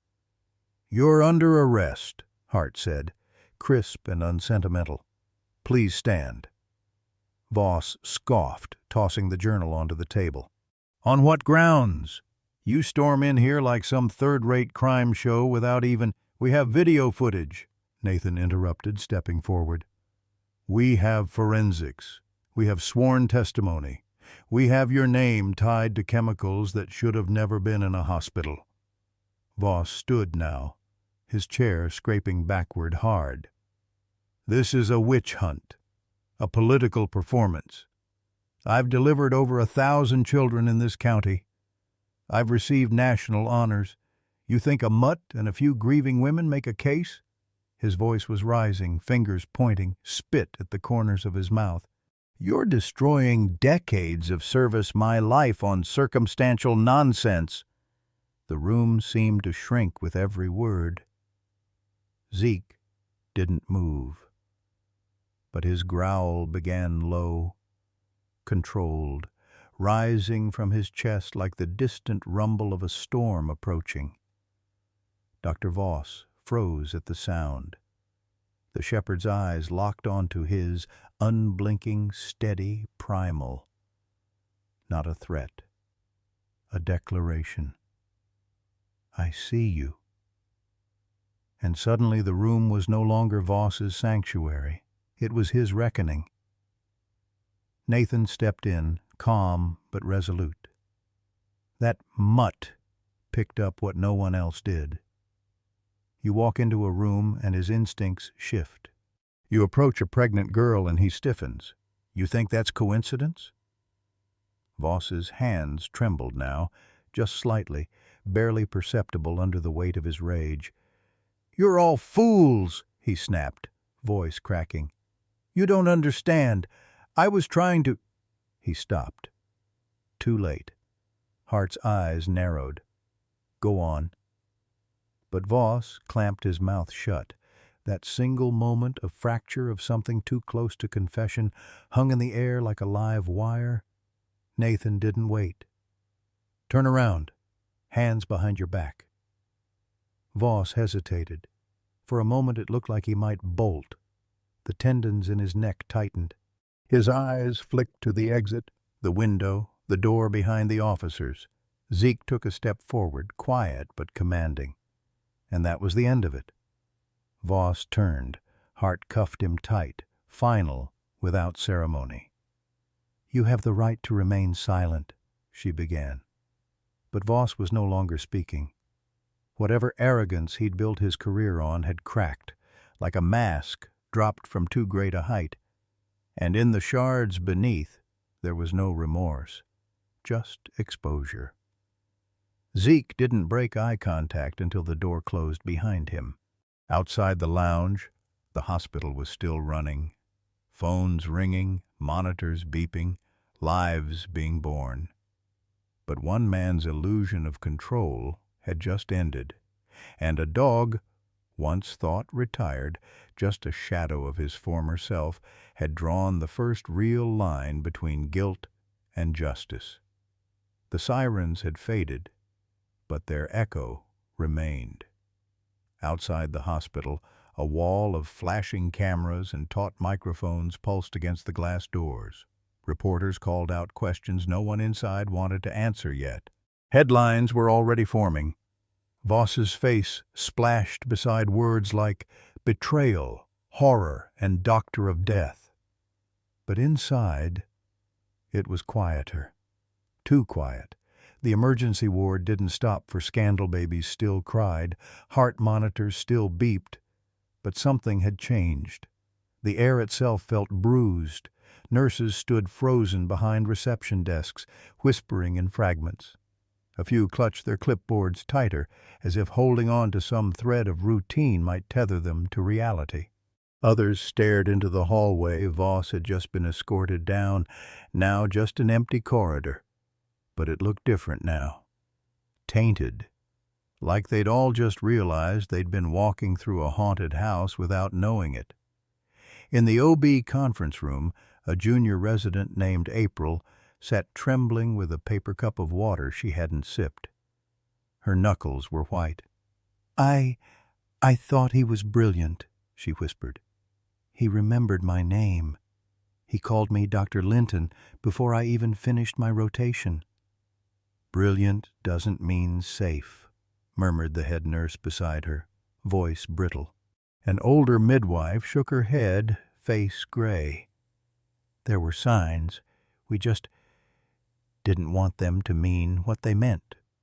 All around them charts were being pulled, cases reopened. Terms once stamped natural causes were now being read with new, haunted eyes. Lena watched it all from the far end of the hallway, seated just outside the ultrasound suite. She hadn't moved since the arrest. A nurse had offered her juice, but she hadn't touched it. Through the frosted glass window, she'd seen them walk Voss out, hands cuffed, hair disheveled, that same smug smile slipping like oil off glass. She hadn't been close enough to hear the words exchanged, but she didn't need to. She'd felt it, in her skin, in her ribs, in her baby. Her hands were on her stomach now, instinctive. She'd doubted herself, over and over, gaslighted by credentials and white coats and kind-sounding voices, but Zeke hadn't, and Nathan hadn't. And now, the world was catching up. In the hallway just beyond her, Dr. Ewan leaned against the wall, shaking her head. He was in the running for chief of staff. You know that." Someone else replied, hollowly, "I let him hold my daughter when she was born." A third voice broke. "I sat across from him in the break room for 4 years. 4 years. What if I laughed at his jokes while he was—" No one finished that sentence. The hallway swallowed it whole. Zeke padded around the corner, head held low but ears alert. He stopped when he saw Lena, paused, then slowly walked to her side. She looked down at him, eyes glassy. "You knew," she whispered. He didn't move, didn't need to. His presence, steady and grounding, spoke louder than any reassurance could. In a hospital full of shifting truths, he was the one constant, the silent protector. She exhaled, trembling. "I almost let him touch me again," she said, voice nearly inaudible. Nathan appeared then, walking up from behind Zeke. He crouched beside Lena, not saying anything at first. Then gently, "You didn't. That's what matters." Silence fell between them, but not an empty one. It was the silence of a wound exposed to air for the first time. Painful, yes, but clean, finally beginning to heal. Outside, a reporter's voice cut through the buzz. Sources confirm the suspect was employed at the hospital for nearly a decade. Inside, someone dropped a tray in the cafeteria. The clatter made 3 nurses flinch. And yet, for the first time, the hospital wasn't pretending. The illusion had cracked. And in the fractures, truth was bleeding through. Nathan's fingers moved stiffly across the keyboard. Every keystroke of the incident report felt heavier than the last, not just because of what it contained, but because of the weight it carried now. Every detail could be subpoenaed. Every time-stamp could become evidence. There was no room for error, no space for instinct, only truth. Documented, reviewed, defensible. He paused when he reached the section labeled Subject, Dr. Lawrence Voss. Even typing the name felt corrosive. Zeke lay curled beside his chair, chest rising and falling steadily. The dog hadn't left Nathan's side since the arrest. Not out of duty, but something deeper, something almost human. As if Zeke understood that even when the danger had passed, the fallout hadn't. Nathan reached down and scratched behind Zeke's ear, a small gratitude, a silent thank you. Zeke leaned into it just for a moment, then returned to his calm watchfulness. Across the hospital, a press release was being hastily printed and posted. Effective immediately. The Mercy Hill Hospital Board has launched an emergency internal review following recent law enforcement action. All obstetric procedures will be audited. Staff are advised to cooperate fully. We extend our support to any affected families. It was clinical, sterile, but in its tone between the lines was fear, not just fear of liability, fear of what else might be found. Already, records from as far back as 2015 were being pulled. 2 board members had requested private security escorts to their vehicles, and in the break room, the silence that once lingered like unease had deepened into guilt. Why didn't I see it? He was always so confident. He had pictures of his grandkids on his desk. I trusted him. Lena sat on the edge of her bed, one hand resting lightly on her belly, the other gripping the release forms the nurse had handed her. Discharge day. The room felt too bright, too clean, like it had been bleached of everything that happened here. Zeke had padded in earlier, quiet as always, and laid at the foot of her bed. She hadn't spoken to him, but her eyes had. A flicker of trust had formed, tentative but real. Nathan stepped into the room. "You're cleared to go," he said gently. Lena nodded, folding the papers slowly. Her hands trembled, barely noticeable, but Nathan saw it. "We're going to keep someone close," he added. "In case you need anything, testimony prep, a safe place." She looked up at him, eyes rimmed red. "Will this ever stop?" Nathan hesitated. "The noise might, but what you felt, what you knew, that stays. And it's the thing that saved your child." Her gaze dropped, and for the first time in days, tears spilled freely. Not from fear, from release. The hallway was long, brighter than she remembered. With each step, Lena leaned a little more into the rhythm of normal shoes against linoleum, distant chatter, the rustle of paperwork.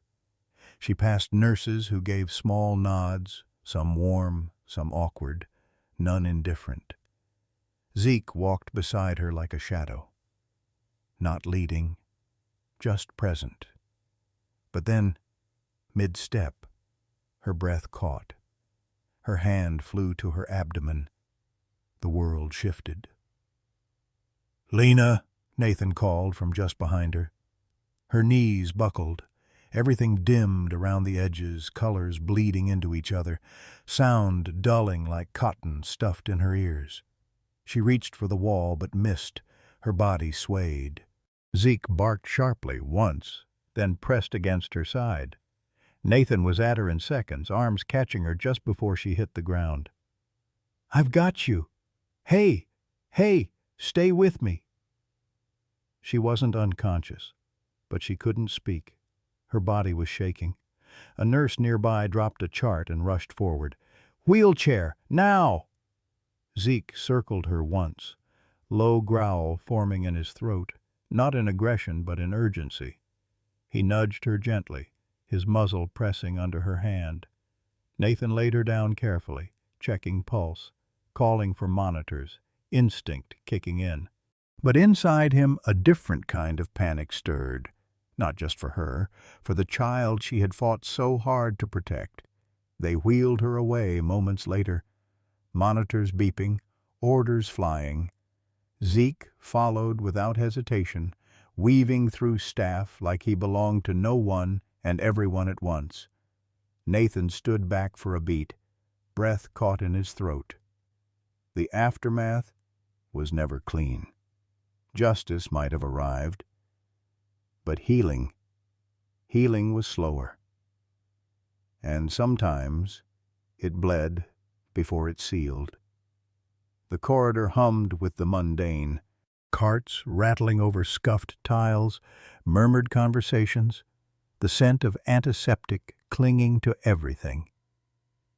Just steps away from the exit, Lena walked slowly, one hand holding the edge of the discharge paperwork, the other absently hovering near her midsection. Her steps were cautious, almost rehearsed, as if she didn't quite believe she was allowed to leave. Then, without warning, her entire body halted. Her breath clipped short. The folder slipped from her fingers and scattered like fallen leaves. Her hand shot to her abdomen, eyes wide, mouth open, but no sound. And then she crumpled. Her knees buckled inward as though her bones had forgotten how to carry her. Her spine curled as pain seized her from the inside out, and she hit the ground with a muted thud, half caught by instinct, half swallowed by the shock of her body giving out. For a moment, everything froze. A nurse nearby paused mid-sentence. A janitor stopped pushing his cart. Two interns just stared, confused, unsure if this was a faint, a fall, or something worse. But Zeke didn't freeze. Zeke moved. Faster than anyone in that corridor could react, the German shepherd shot forward from his spot beside Nathan, nails scraping against the floor as he sprinted toward Lena's fallen frame. His bark shattered the stillness, loud, demanding, not panicked, but urgent. A sound that came from some ancient wired place in his chest, a call no one in the hallway could ignore. Bark, bark, bark. Then he stopped beside her, pressed his head under her limp hand, whined low, barked again. Nathan, 2 steps behind, registered the chaos a second later. "Lena!" he shouted, dropping into a sprint. People started to move now, pulled out of paralysis by the urgency in the dog's voice and the tremor in Nathan's. "Code White OB hallway!" a nurse shouted, yanking the emergency intercom. "Patient down! Possible fetal distress!" Zeke nosed at Lena's face, then pivoted to stand protectively over her torso, muscles tight, ears pinned back, tail stiff. His body was a living shield. Lena gasped faintly, her eyes fluttering but unfocused. "Hurts. Something's wrong." Nathan knelt, checking her pulse, his hand brushing Zeke's fur. "I've got her. We're here." Another sharp bark from Zeke, aimed at no one and everyone, until 2 trauma nurses burst through the stairwell doors with a wheelchair and vitals kit. "She's pregnant 3rd trimester," Nathan reported as they rolled her gently to her side. "Sudden collapse, abdominal pain, possible hemorrhage." Zeke moved when asked but didn't stray far. He paced in a tight circle, eyes never leaving her face. The kind of worry no command could teach. The kind only comes from knowing who someone is to you, even if you've never said it out loud. 10 feet away, a receptionist stared through the glass wall in stunned silence. A visitor had his phone out, capturing the moment, the bark, the rush, the woman on the floor with papers scattered like feathers around her. But the most unforgettable thing was the dog. The way he knew, the way he called them all to attention like a siren in fur and bone. By the time Lena was lifted into the wheelchair, her breath was ragged, her eyes glassy, but she reached barely for Zeke, fingers twitching in the air. Zeke leaned in until his head met her palm, and then she whispered, barely audible, "Don't go." Nathan touched her shoulder gently. "He won't." And he didn't. As the chair rolled forward and the doors swung open, Zeke walked beside her like he had a badge of his own. He didn't whine again. He didn't need to. Every eye in that corridor now knew this wasn't just a dog. This was the first to hear the fall, the first to sound the alarm, the first to move, even before the woman herself could. The double doors slammed shut with a thud that echoed too long in the hallway. "Or 3 now," a surgeon barked, already scrubbing in as the gurney carrying Lena vanished into the sterile white beyond. The corridor emptied quickly after that, nurses peeling away like spent waves, whispers trailing in their wake. But the silence that settled wasn't peace. It was waiting. And Nathan stood in the center of it, his fists clenched at his sides, a vein ticking just above his temple. Preterm labor, severe abdominal trauma, fetal distress. Those were the words they'd used. Clinical, sharp-edged, cold in how clean they sounded. But they didn't touch the storm inside him. Inside that OR, a mother and her unborn child were fighting a battle neither had time to prepare for. And out here, all he could do was wait. A chair scraped nearby, but Nathan didn't sit. Instead, he paced, 5 steps down, pivot, 5 steps back, over and over. The floor tiles were dull beneath the hospital's fluorescent hum, but in his mind they blurred, became images, scenarios, fears too dark to look at directly. He tried to shake the memory of Lena's face twisted in pain, eyes filled with something beyond fear, something ancient. Like her body had known before she did that something precious was slipping away. Every few minutes he paused, glanced at the swinging doors, then kept moving. The clock on the wall ticked loud, cruel.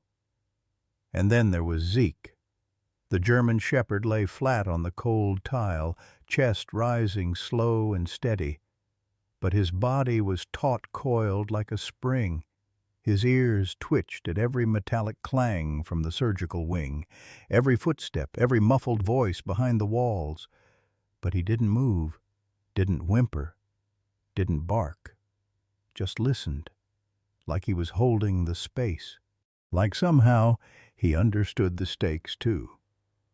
A nurse finally approached Nathan with a clipboard, speaking low. "She's stable for now. They're trying to delay delivery until fetal vitals recover, but it's hour by hour." Nathan nodded, jaw tight. "I want to be informed the second anything changes." "You will be." She offered a small, rehearsed smile, but it didn't reach her eyes. Then she was gone. Nathan rubbed the back of his neck. His skin felt electric, overheated. Everything about this moment reminded him of the worst nights on duty, the ones where the radio went silent for too long, where backup never came, where you couldn't tell if the person you were trying to save was already gone. He dropped into the nearest chair, elbows on knees, head bowed low. Zeke shifted then, rising to his feet. Quiet, deliberate. He patted over and rested his massive head on Nathan's lap. Nathan blinked, then let out a breath he hadn't realized he was holding. His hand instinctively found Zeke's fur and stayed there, grounded by the warmth, the weight, the wordless presence of this silent partner. "She's tough," he whispered, not sure who he was talking to. She made it this far. Zeke didn't move, but his tail gave the faintest thump against the tile. Time warped after that. More footsteps. More silence. The occasional burst of static from a hallway radio. But through it all, one image remained fixed. The closed surgical doors. Behind them, a war waged. Blood, breath, decisions made in seconds. Outside, Nathan sat with a protector who never looked away from the fight he couldn't enter, but refused to leave behind. And in the pause between heartbeats, between hope and loss, the bond between man, dog, and mother-to-be held fast, waiting, breathing, refusing to break. The hospital had many kinds of silence, the kind that settled after a code blew, the kind that hummed between monitors and machines, the kind that crept into corridors just before sunrise, where exhausted nurses clutched coffee like lifelines. But this silence, this one had weight, and it had a name: Zeke. He lay in the center of the waiting room, motionless, except for the slow rhythm of his breath. His front paws extended, chin resting between them, his gaze fixed on the surgical wing doors as if willing them to open. As if by watching, by holding still, he could somehow guard what mattered most behind them. People passed by, staff, visitors, interns trying to look busy. They all slowed. Some stopped. And without fully understanding why, they grew quiet in his presence. There was no growl, no bark, no sign of aggression. But something about the way he held that space-anchored it made them tread softer, whisper lower, walk around, not through. Even the janitor, a large man with headphones tucked under his hoodie, paused his floor polisher near the edge of the room. He stared at the dog for a moment, this living monument of patience and focus, then turned the machine off and walked it back down the hall in silence. Nathan sat nearby, elbows on knees, hands clasped, shoulders curved inward like the gravity of it all was folding him. He glanced at Zeke every few minutes. Still hadn't moved. Not once. And that was what undid him a little. The way this dog had chosen to stay, to guard. Not because anyone told him to, not because it was instinct or routine or protocol, but because Lena was in there, and she mattered. Nathan had seen loyalty before. He'd seen it in partners, in soldiers, in old men who still wore their wedding rings 30 years after their wives had passed. But this was different. This was something sacred. His gaze dropped to the floor, where a dried streak of blood still stained the tile from earlier. Lena's blood. She had collapsed right in front of them. A sharp cry, a hand to her stomach, and then chaos. He still heard it, even now, the sound of her knees hitting tile, the shout for help, the bark Zeke let out that didn't sound like any bark Nathan had heard from him before. It was summons, not warning, a call born from panic, a language deeper than training. And now there was just the waiting. A nurse passed again, the 4th time in the last 2 hours. She didn't say anything, but Nathan could see it in her eyes, that mix of compassion and helplessness, that subtle shift in posture that said, "I'd tell you something if I could." But she didn't, and he didn't ask, because there was nothing either of them could do. The minutes dripped by in slow increments, marked only by the faint ticking of a wall clock and the occasional beep from the reception desk down the hall. Zeke didn't flinch at any of them. His breathing remained steady, His eyes never closed. Even when a toddler wandered too close and reached a small, sticky hand toward his fur, Zeke only lifted his head slightly, alert, gentle, unshaken.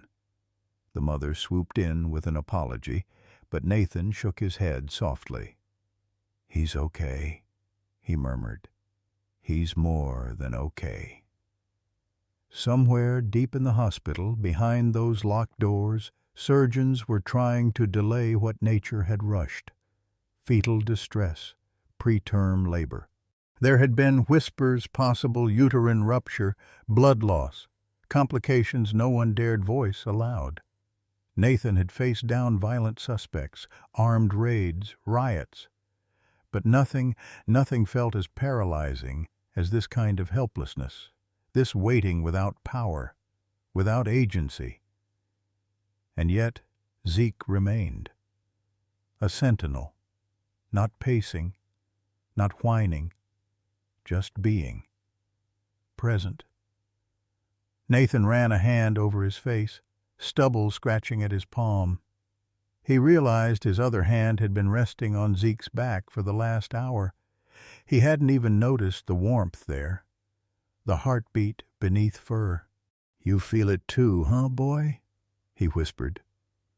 Zeke's ear twitched. Nathan sighed and leaned back, eyes tracing the fluorescent panels overhead. "Never seen a bond like that," he said under his breath, "between a girl and a dog who just met." But maybe that wasn't true. Maybe they hadn't just met.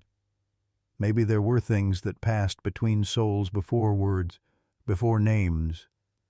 Maybe Zeke had seen something in Lena, something broken that mirrored his own. Maybe that's why he hadn't left her side. As the hours stretched into another, and the windows outside dimmed with late afternoon haze, Nathan closed his eyes for just a second. And Zeke? He remained unmoving, watching, waiting, loyal to the heartbeat behind the doors. The lights above the operating table burned bright and sterile, reflecting off the surgeon's damp brows. "BP's dropping fast." Alarms flared, the illusion of control vanishing. Lena lay pale beneath the surgical drapes, her chest barely moving under the oxygen mask. Then flatline, a single piercing tone. "She's coding!" Chaos erupted. Nurses rushed in. "Start compressions!" someone ordered. Outside the OR, the world carried on. But here, time fractured. The baby's monitor flailed, heart rate spiraling. "We're losing both. I need suction clamp now." The OB's voice stayed focused, but hands around her trembled. Meanwhile, outside, Nathan paced. He didn't know yet, but Zeke did. The shepherd's head rose, ears alert, his body tense. He felt it, the shift. "Push another 2 of epinephrine," someone called. Blood pooled, instruments clanked, and for 5 seconds too long, Lena's pulse vanished completely. "She's gone," a nurse whispered, but the OB didn't stop. Her hands were steady. The baby. Now. Then a flicker, a single pulse on the monitor. "She's trying." They moved faster. Gloves snapped, blades passed, and then a cry. Wet, sharp, alive. The baby's first breath ripped the room apart. The nurse who caught her sobbed. "She's breathing." But Lena? Still motionless. "Come on, Lena," the OB whispered. "Come back to her." In the hallway, Nathan froze. The cry had reached him, but no follow-up, no voices, just silence. Zeke whimpered, then another flicker. Lena's rhythm returned. The OB exhaled. "We've got her. Close." The room pulsed with reverence, not relief, not yet. The surgeon made the final incision. "Let's go." And inside Lena, between blood and silence, they found her. small, still, swallowed in fluid. The OB lifted the baby girl with quiet awe like retrieving something sacred, but her limbs were slack, skin tinged blue. No cry. No tone, no breath, said a nurse. Stimulate. Bag her. Beneath the warming lamp, the baby was laid flat. Oxygen mask pressed gently over her face. Come on, sweetheart, a nurse murmured. Then a cough. Wet. Guttural. Then, finally, a cry. Raw. Weak. Real. The air shifted. One nurse covered her mouth, another wept openly. She's here, someone whispered. 5 at 1 minute, the pediatrician noted. She's a fighter. But Lena was crashing again. More gauze. New transfusion line, the OB ordered. Still the girl on the table fought back. Still, her baby kept breathing. Outside, Zeke sat up straight. Nathan saw it first. The dog's body leaned forward still, silent, alert. Then, from behind the OR doors, a cry. Nathan's breath caught. She did it. Zeke let out a soft exhale. Not a bark, just knowing. Inside, Lena's bleeding slowed. Her pressure stabilized. The OB finished the last suture. She's holding. We've got them both. Not a victory, not yet. But life had returned against every odd. The baby was swaddled loosely. Breathing was labored but steady. She's strong, the pediatrician said softly, like her mom. In the hallway, a nurse emerged, cradling the infant. Zeke rose immediately, ears high, tail still. The nurse froze when she saw him, her face marked by exhaustion but eyes glowing. She made it, she whispered. She really made it. Nathan stood beside Zeke, stunned. Zeke stepped forward, not with excitement but reverence. He approached the baby gently, slowly. She grunted softly. Zeke paused, leaned in. He sniffed the blanket, memorizing her. His tail wagged once. Then he sat beside her. The nurse crouched, watching him. He was there through it all? Nathan nodded. He never left her side. Even when she collapsed. He found help before anyone knew. The nurse looked back down. Zeke's head tilted. He was listening, not to sound, but something deeper. Want to see her? She asked. Zeke didn't move. But his eyes never left the child. She brought the baby closer. Zeke nudged the edge of the cloth. Then he laid down beside her. The nurse's eyes shimmered. He knows she's his. Nathan's voice was rough. He does. Down the hallway, the janitor stopped mopping. The receptionist turned, hand over her heart. No one spoke. But all of them knew this moment was a sacred still frame, a newborn, a soldier dog, and the silence between them. She'll go to NICU, the nurse murmured. But she's got fight. What's her name? Nathan shook his head. Lena hasn't said yet. Then we'll call her Fighter, the nurse said. She disappeared into the corridor. Zeke curled up beside the door again. Not guarding, just waiting for Lena. The one who hadn't opened her eyes yet, the one who still needed a reason to.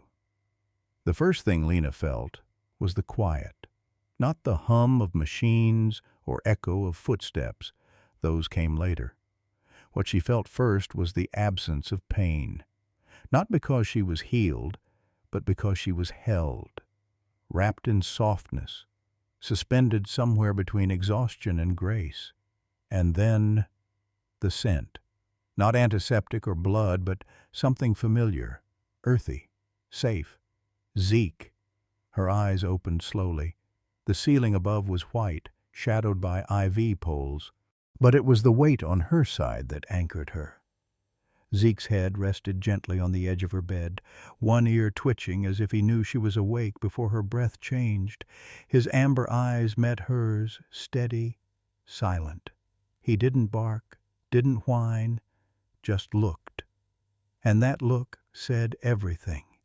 She was alive, and she wasn't alone.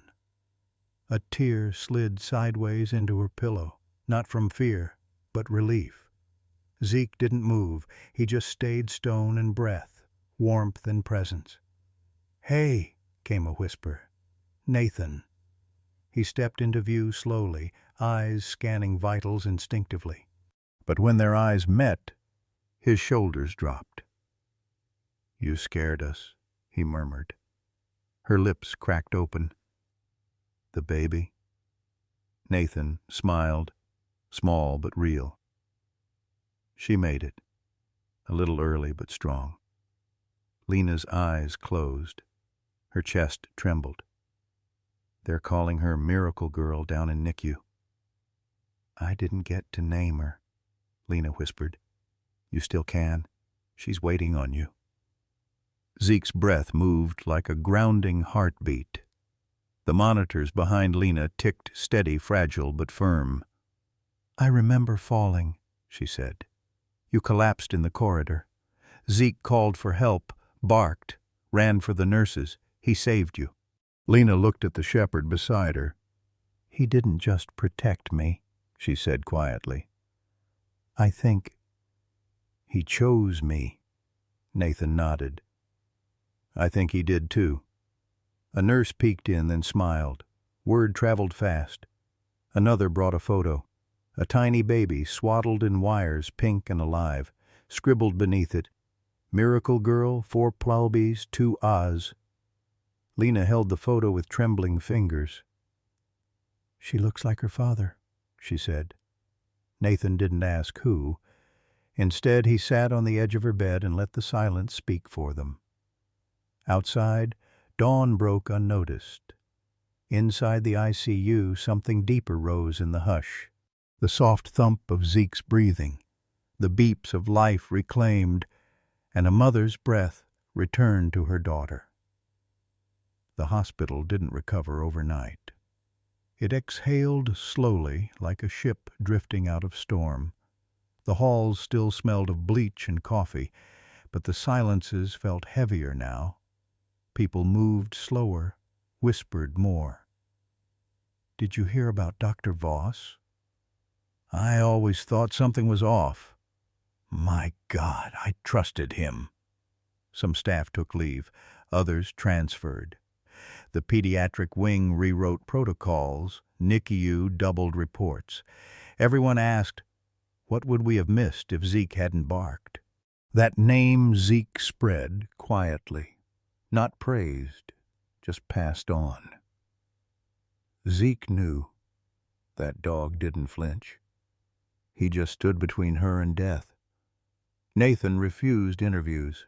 Press showed up, he stayed out of view. His commendation arrived as a quiet letter, slipped into his locker by someone who didn't make eye contact. He read it once, tucked it away. What mattered was curled outside Lena's ICU room, Zeke, unmoving, watching. He hadn't left the floor in 2 days. Nurses fed him chicken. Security stopped trying to stop him. A custodian gave him a blanket from her car. And when people passed, they didn't pet him. They just paused, nodded, because somehow Zeke's stillness spoke louder than medicine. A silent sentinel. Down the hall, Nathan stood watching a mother hold her newborn in NICU. Soft lights buzzed, monitors blinked. The whiteboard above the crib read in bold marker, "Miracle Girl." Nathan wasn't superstitious. But if anyone asked him how Lena and the baby survived, he'd say, "Ask Zeke." He'd seen it. The moment Lena fell, Zeke ran not out of panic, but purpose. He barked, led help, stayed through it all, like a guardian spirit on patrol. Later, an intern whispered, I heard he wasn't even trained for that. Someone replied, he didn't have to be, he just knew. On the break room chalkboard, someone scrawled, "The bravest hearts have 4 legs." No one erased it. 2 days after the arrest, the first news story aired. Short segment, local station. A medical canine is being credited with helping uncover alleged misconduct at St. Elora Hospital. Dr. Everett Voss has been taken into custody pending investigation. It was cautious, but it cracked something open. By nightfall, headlines changed. Canine uncovers hidden predator. Hero shepherd ends decades of silence. Footage played of Dr. Voss in cuffs, Zeke in the background, unblinking. That still image made front pages. Then came the letters. Dozens at first, then hundreds. My daughter died under his care. No one listened. I was a nurse. We tried to report him. It got buried. I always blamed myself. People who had suffered silently for years finally spoke. Some mailed letters. Others came in person. One just left a note. Thank you. 3 counties reopened old cases. The state medical board launched a formal review. And Voss's pristine record unraveled. In a small home across town, Camille Harper cried to her grown son, "Remember those fainting spells? That was him. I thought I was just being paranoid." He didn't answer. He didn't need to. In a church basement, a grief group changed topics. A woman held up an article and said she thought no one would believe her. And everyone nodded, because they knew. Zeke didn't know any of it. He didn't see headlines, didn't hear interviews. But he felt it, in how people looked at him now, how nurses whispered thank you, how Nathan sat beside him and said, "You started something bigger than any of us." Because what Voss built wasn't just a reputation, it was a fortress of silence, and one bark had cracked its walls. As the system trembled, people stood up, not just to speak, but to heal. It wasn't grand. No press, no marching band, just a quiet courtyard behind St. Elora's East Wing, where wind chimes swayed and morning light filtered through sycamore branches, plastic folding chairs, a borrowed blue canopy, a bowl of water placed beside a cushion near the podium. By 10:07 a.m., every seat was filled. Nurses stood in the back, clipboards still in hand. Maintenance workers leaned on brick pillars. Doctors in white coats remained silent. At the front, Nathan adjusted his tie, uncomfortable, unpracticed. His speech stayed folded in his hand. He didn't speak yet. Not until they arrived. The double doors opened. Lena was in a wheelchair, baby in her arms, swaddled in pink. A nurse guided from behind. Another held a sunshade. And Zeke padded beside them. No harness this time. Just him. As he was. As he is. A whisper stirred the crowd. "That's him." Lena gave Nathan a small nod. He stepped to the podium. His voice was steady. There are moments in life when truth doesn't come in headlines or handcuffs. Sometimes it shows up on 4 paws. A soft wave of laughter broke the tension. But what Zeke did wasn't just instinct or training. It was something deeper. Loyalty, insight, courage that rewrote the end of a story many feared was already lost.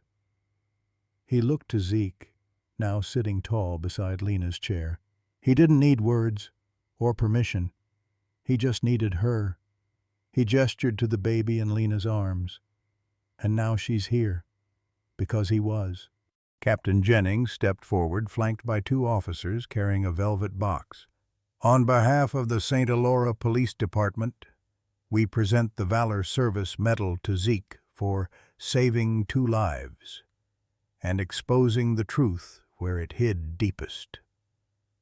He crouched and slipped the metal bronze, navy, and gold ribbon around Zeke's neck. Zeke didn't move. He simply looked at Lena. She leaned down and whispered, "Still the bravest soul in the room." A hush held for a breath. Then applause rose, one by one, until it echoed like a tide breaking silence. As the crowd dispersed, a young boy approached Lena, crayon drawing in hand Zeke and a baby, smiling. He crouched before the dog and whispered, "Thank you." Zeke lowered his head, gently nudging the boy's palm. From a distance, Nathan watched, sunglasses hiding damp eyes, one hand resting quietly over his badge. He looked at Lena, at the baby, at Zeke, and he thought not for the first time. Sometimes justice wears a badge. Sometimes it wears scars. And sometimes it walks in silence until the world is finally ready to listen. The courtyard emptied, chairs folded away, leaving only the wind and the faint sound of chimes. Zeke stayed near the podium, metal glinting in the sun. Upright. Still. Guarding something no one else could see. Lena approached slowly, a pink blanket in her arms. Each step careful. Her cardigan hung loose over her hospital gown, strands of hair catching the light. She didn't speak. She knelt, wincing, and met Zeke's gaze. They breathed together for a long moment. Then she whispered, "You saved us both." Zeke's ears perked. He stepped forward once, gently nudging the blanket. Lena opened it just enough. The baby inside stirred, small, peaceful, wrapped in a world that had nearly lost her. "She doesn't know what you did," Lena whispered, voice breaking. "But one day, I'll tell her. She'll know." Zeke leaned in, sniffed softly, then laid down, forepaws extended, body curled protectively toward the child. "She kicks when she hears your name," Lena added with a tearful smile. "The nurses call her Miracle Girl, but I think she already knows you."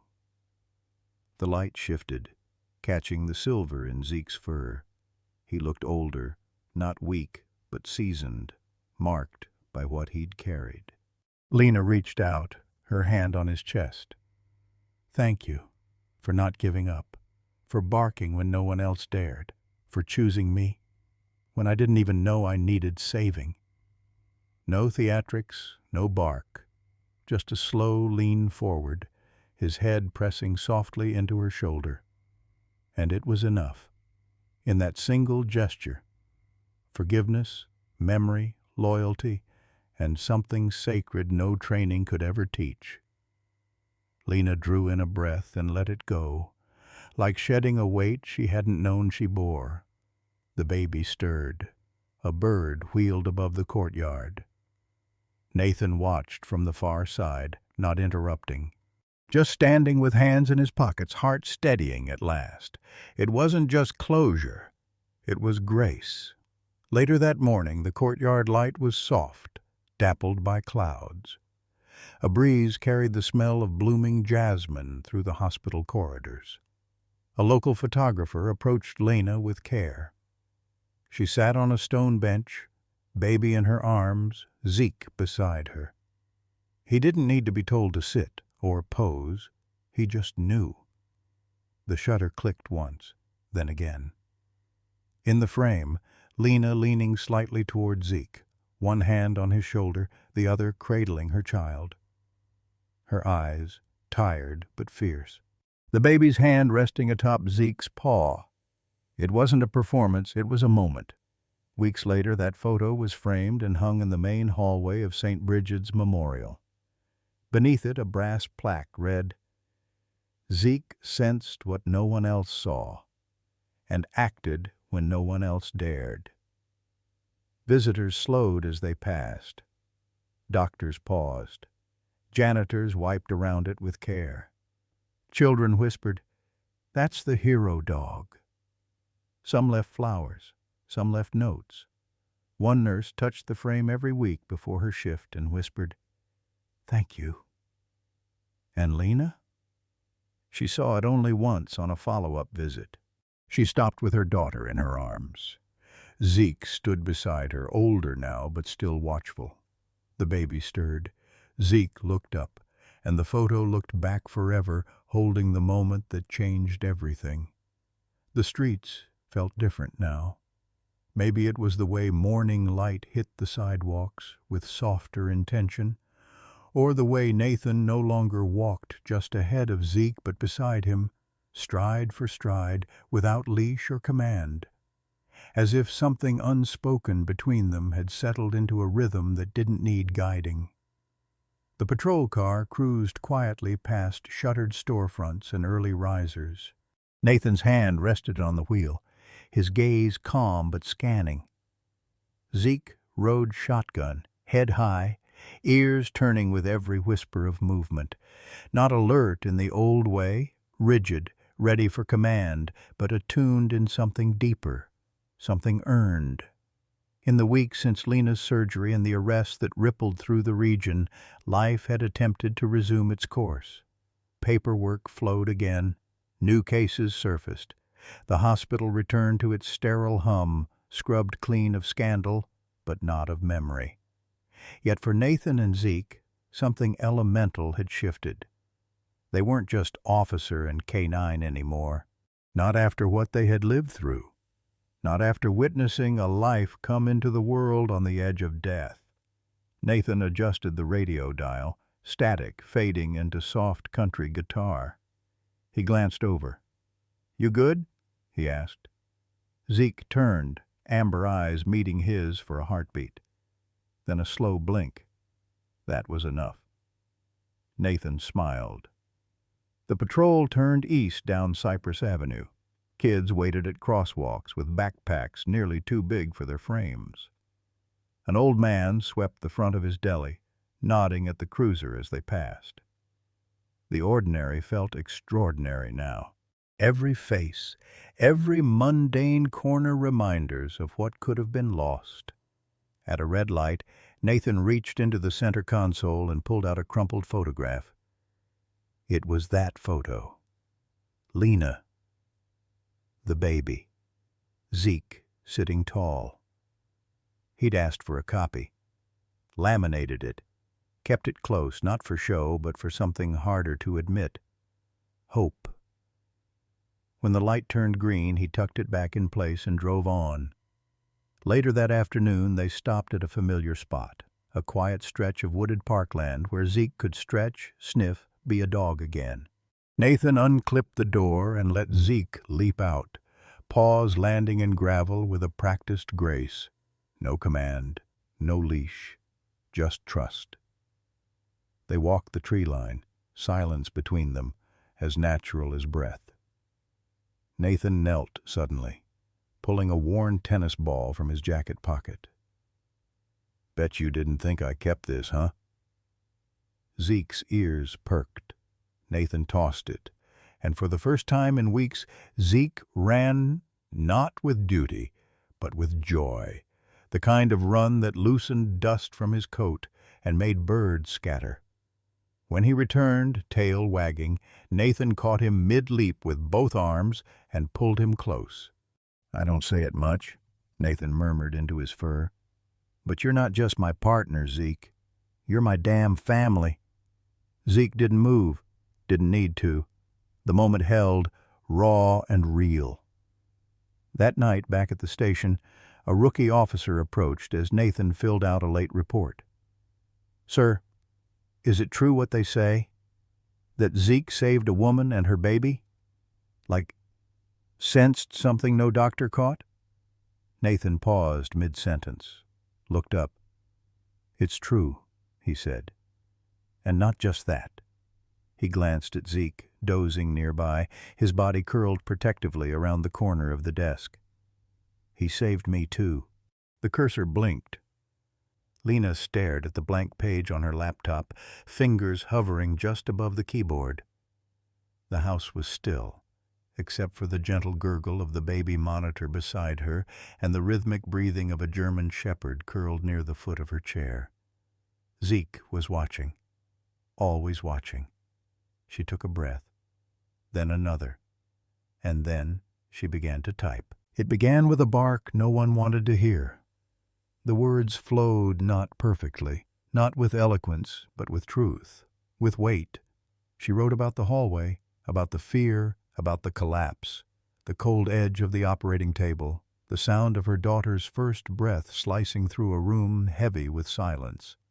She wrote about Zeke, how he knew, how he acted when others doubted, how he waited outside that sterile door for hours, ears twitching, unmoving, unrelenting, and how, when the nurse stepped out with a swaddled bundle of hope, he rose not in celebration, but in solemn, earned relief. He didn't bark for attention. He didn't seek medals or applause. He just knew. And because of that, my daughter is alive. By the time the sun rose, the post was up. A simple title: "The Day a Dog Saved 2 Lives." She didn't expect the response.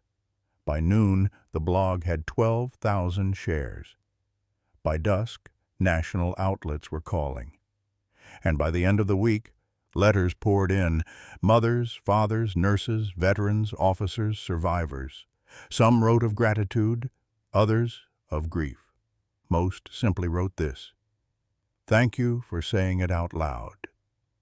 But Lena wasn't done. Her fingers trembled as she dialed the number of the State Oversight Board.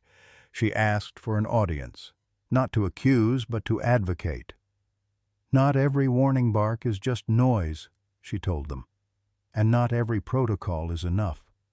She printed out her hospital records, highlighted the lapses in reporting, and stapled them beside Zeke's incident report.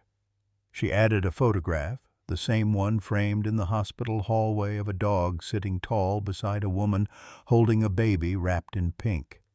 It said more than she ever could. By spring, she had founded Echoes of Courage, a digital platform where patients could report unexplained experiences in clinical settings, symptoms dismissed, instincts ignored, quiet red flags. It wasn't about blame, it was about voice. And one tab on the site read simply, "Canine Heroes." She filled it with names: Zeke, Titan, Valor, Ghost. Each story was a reminder. Some heroes walk on 4 legs, and some truths come with a bark, not a chart. In a quiet ceremony in front of City Hall, Lena stood at the podium with her daughter on her hip and Zeke at her side. She looked out at the crowd: doctors, officers, city workers, survivors. "My daughter doesn't know it yet," Lena said, "but she's alive because one dog refused to be ignored." She looked down. "And I'm alive because someone listened to him." Zeke blinked up at her, still, steady, unchanged. The applause was thunderous, but Zeke didn't move. He didn't need to. He'd already done his part. The sun dipped low behind the treetops, casting long golden threads across the gravel path. Leaves rustled gently in the evening breeze. A hush had settled over the trail, one of those silences that felt less like absence and more like reverence. Nathan walked slowly, hands in his jacket pockets, boots crunching softly with each step. Beside him, Zeke moved in rhythm, steady, alert, dignified in a way that didn't draw attention but commanded it all the same. They hadn't spoken all day, not in words at least. But now, with the world softening around them and the trail winding toward the overlook they used to frequent during training runs, Nathan finally stopped. Zeke halted too, always attuned, always waiting. Nathan crouched beside him, resting an elbow on one knee. He reached up and gently scratched behind Zeke's ear, then along the scar just under his collar. It was barely visible now, but they both knew it was there, just like everything they'd carried. He looked out over the ridge. Below them the town shimmered in twilight distant lights, blinking to life like small truths refusing to be buried. "You didn't just save lives, buddy," Nathan said, voice low, almost breaking. "You saved the truth." Zeke turned his head slightly, eyes meeting his with that familiar calm, the kind of look that said, "I know." Nathan smiled, exhaling slowly. "You knew something was wrong before any of us did, before the machines, before the people in coats, before I even wanted to believe it." He paused, then chuckled dryly. "Hell, I was trained to trust my instincts, and I still almost missed it." Zeke nudged his shoulder gently. "I should have listened sooner." The shepherd didn't flinch, didn't reproach. He simply sat, tail wrapped neatly over his paws, the way he always did when he was certain of his place in the world. Nathan glanced down at the ID tag on Zeke's collar, scratched, weathered, but still legible. Canine Unit. Zeke serve. Protect. Trust. He traced the letters with his thumb. "You lived that better than most of us ever will." A gust of wind stirred the tall grass beside the trail. The sky burned with streaks of amber and ash rose, a fire too soft to destroy, but too fierce to ignore. Nathan stood up slowly, knees stiff from years in the field, but his heart steadier than it had been in weeks, months. He looked down at his partner. No, not just a partner. Never just that. "I don't know what comes next," he whispered. "For me, for you, for all of it. But I know this." He crouched once more, forehead resting against Zeke's. "We don't go backward, only forward, and always together." The shepherd's ears flicked at the sound of a hawk overhead. His body tensed, not from fear, but from readiness. It was still in him, the drive, the duty. But tonight, Nathan reached into his pocket and pulled out a folded photograph, the one from the hospital hallway. Zeke, Lena, the baby. He tucked it into Zeke's harness pouch, the same place where he used to store evidence tags, field notes, dispatch recordings. This one was different, not a case, a legacy. As the sun dipped fully beyond the horizon, Nathan gave one final pat to Zeke's back. "Let's go home." They walked on, two silhouettes stretching long behind them. One man, one dog, carrying what machines could never measure. Instinct, loyalty, and a truth that barked before anyone dared speak. In a world often clouded by doubt and noise, stories like Zeke's remind us of something pure, the unwavering bond between humans and animals.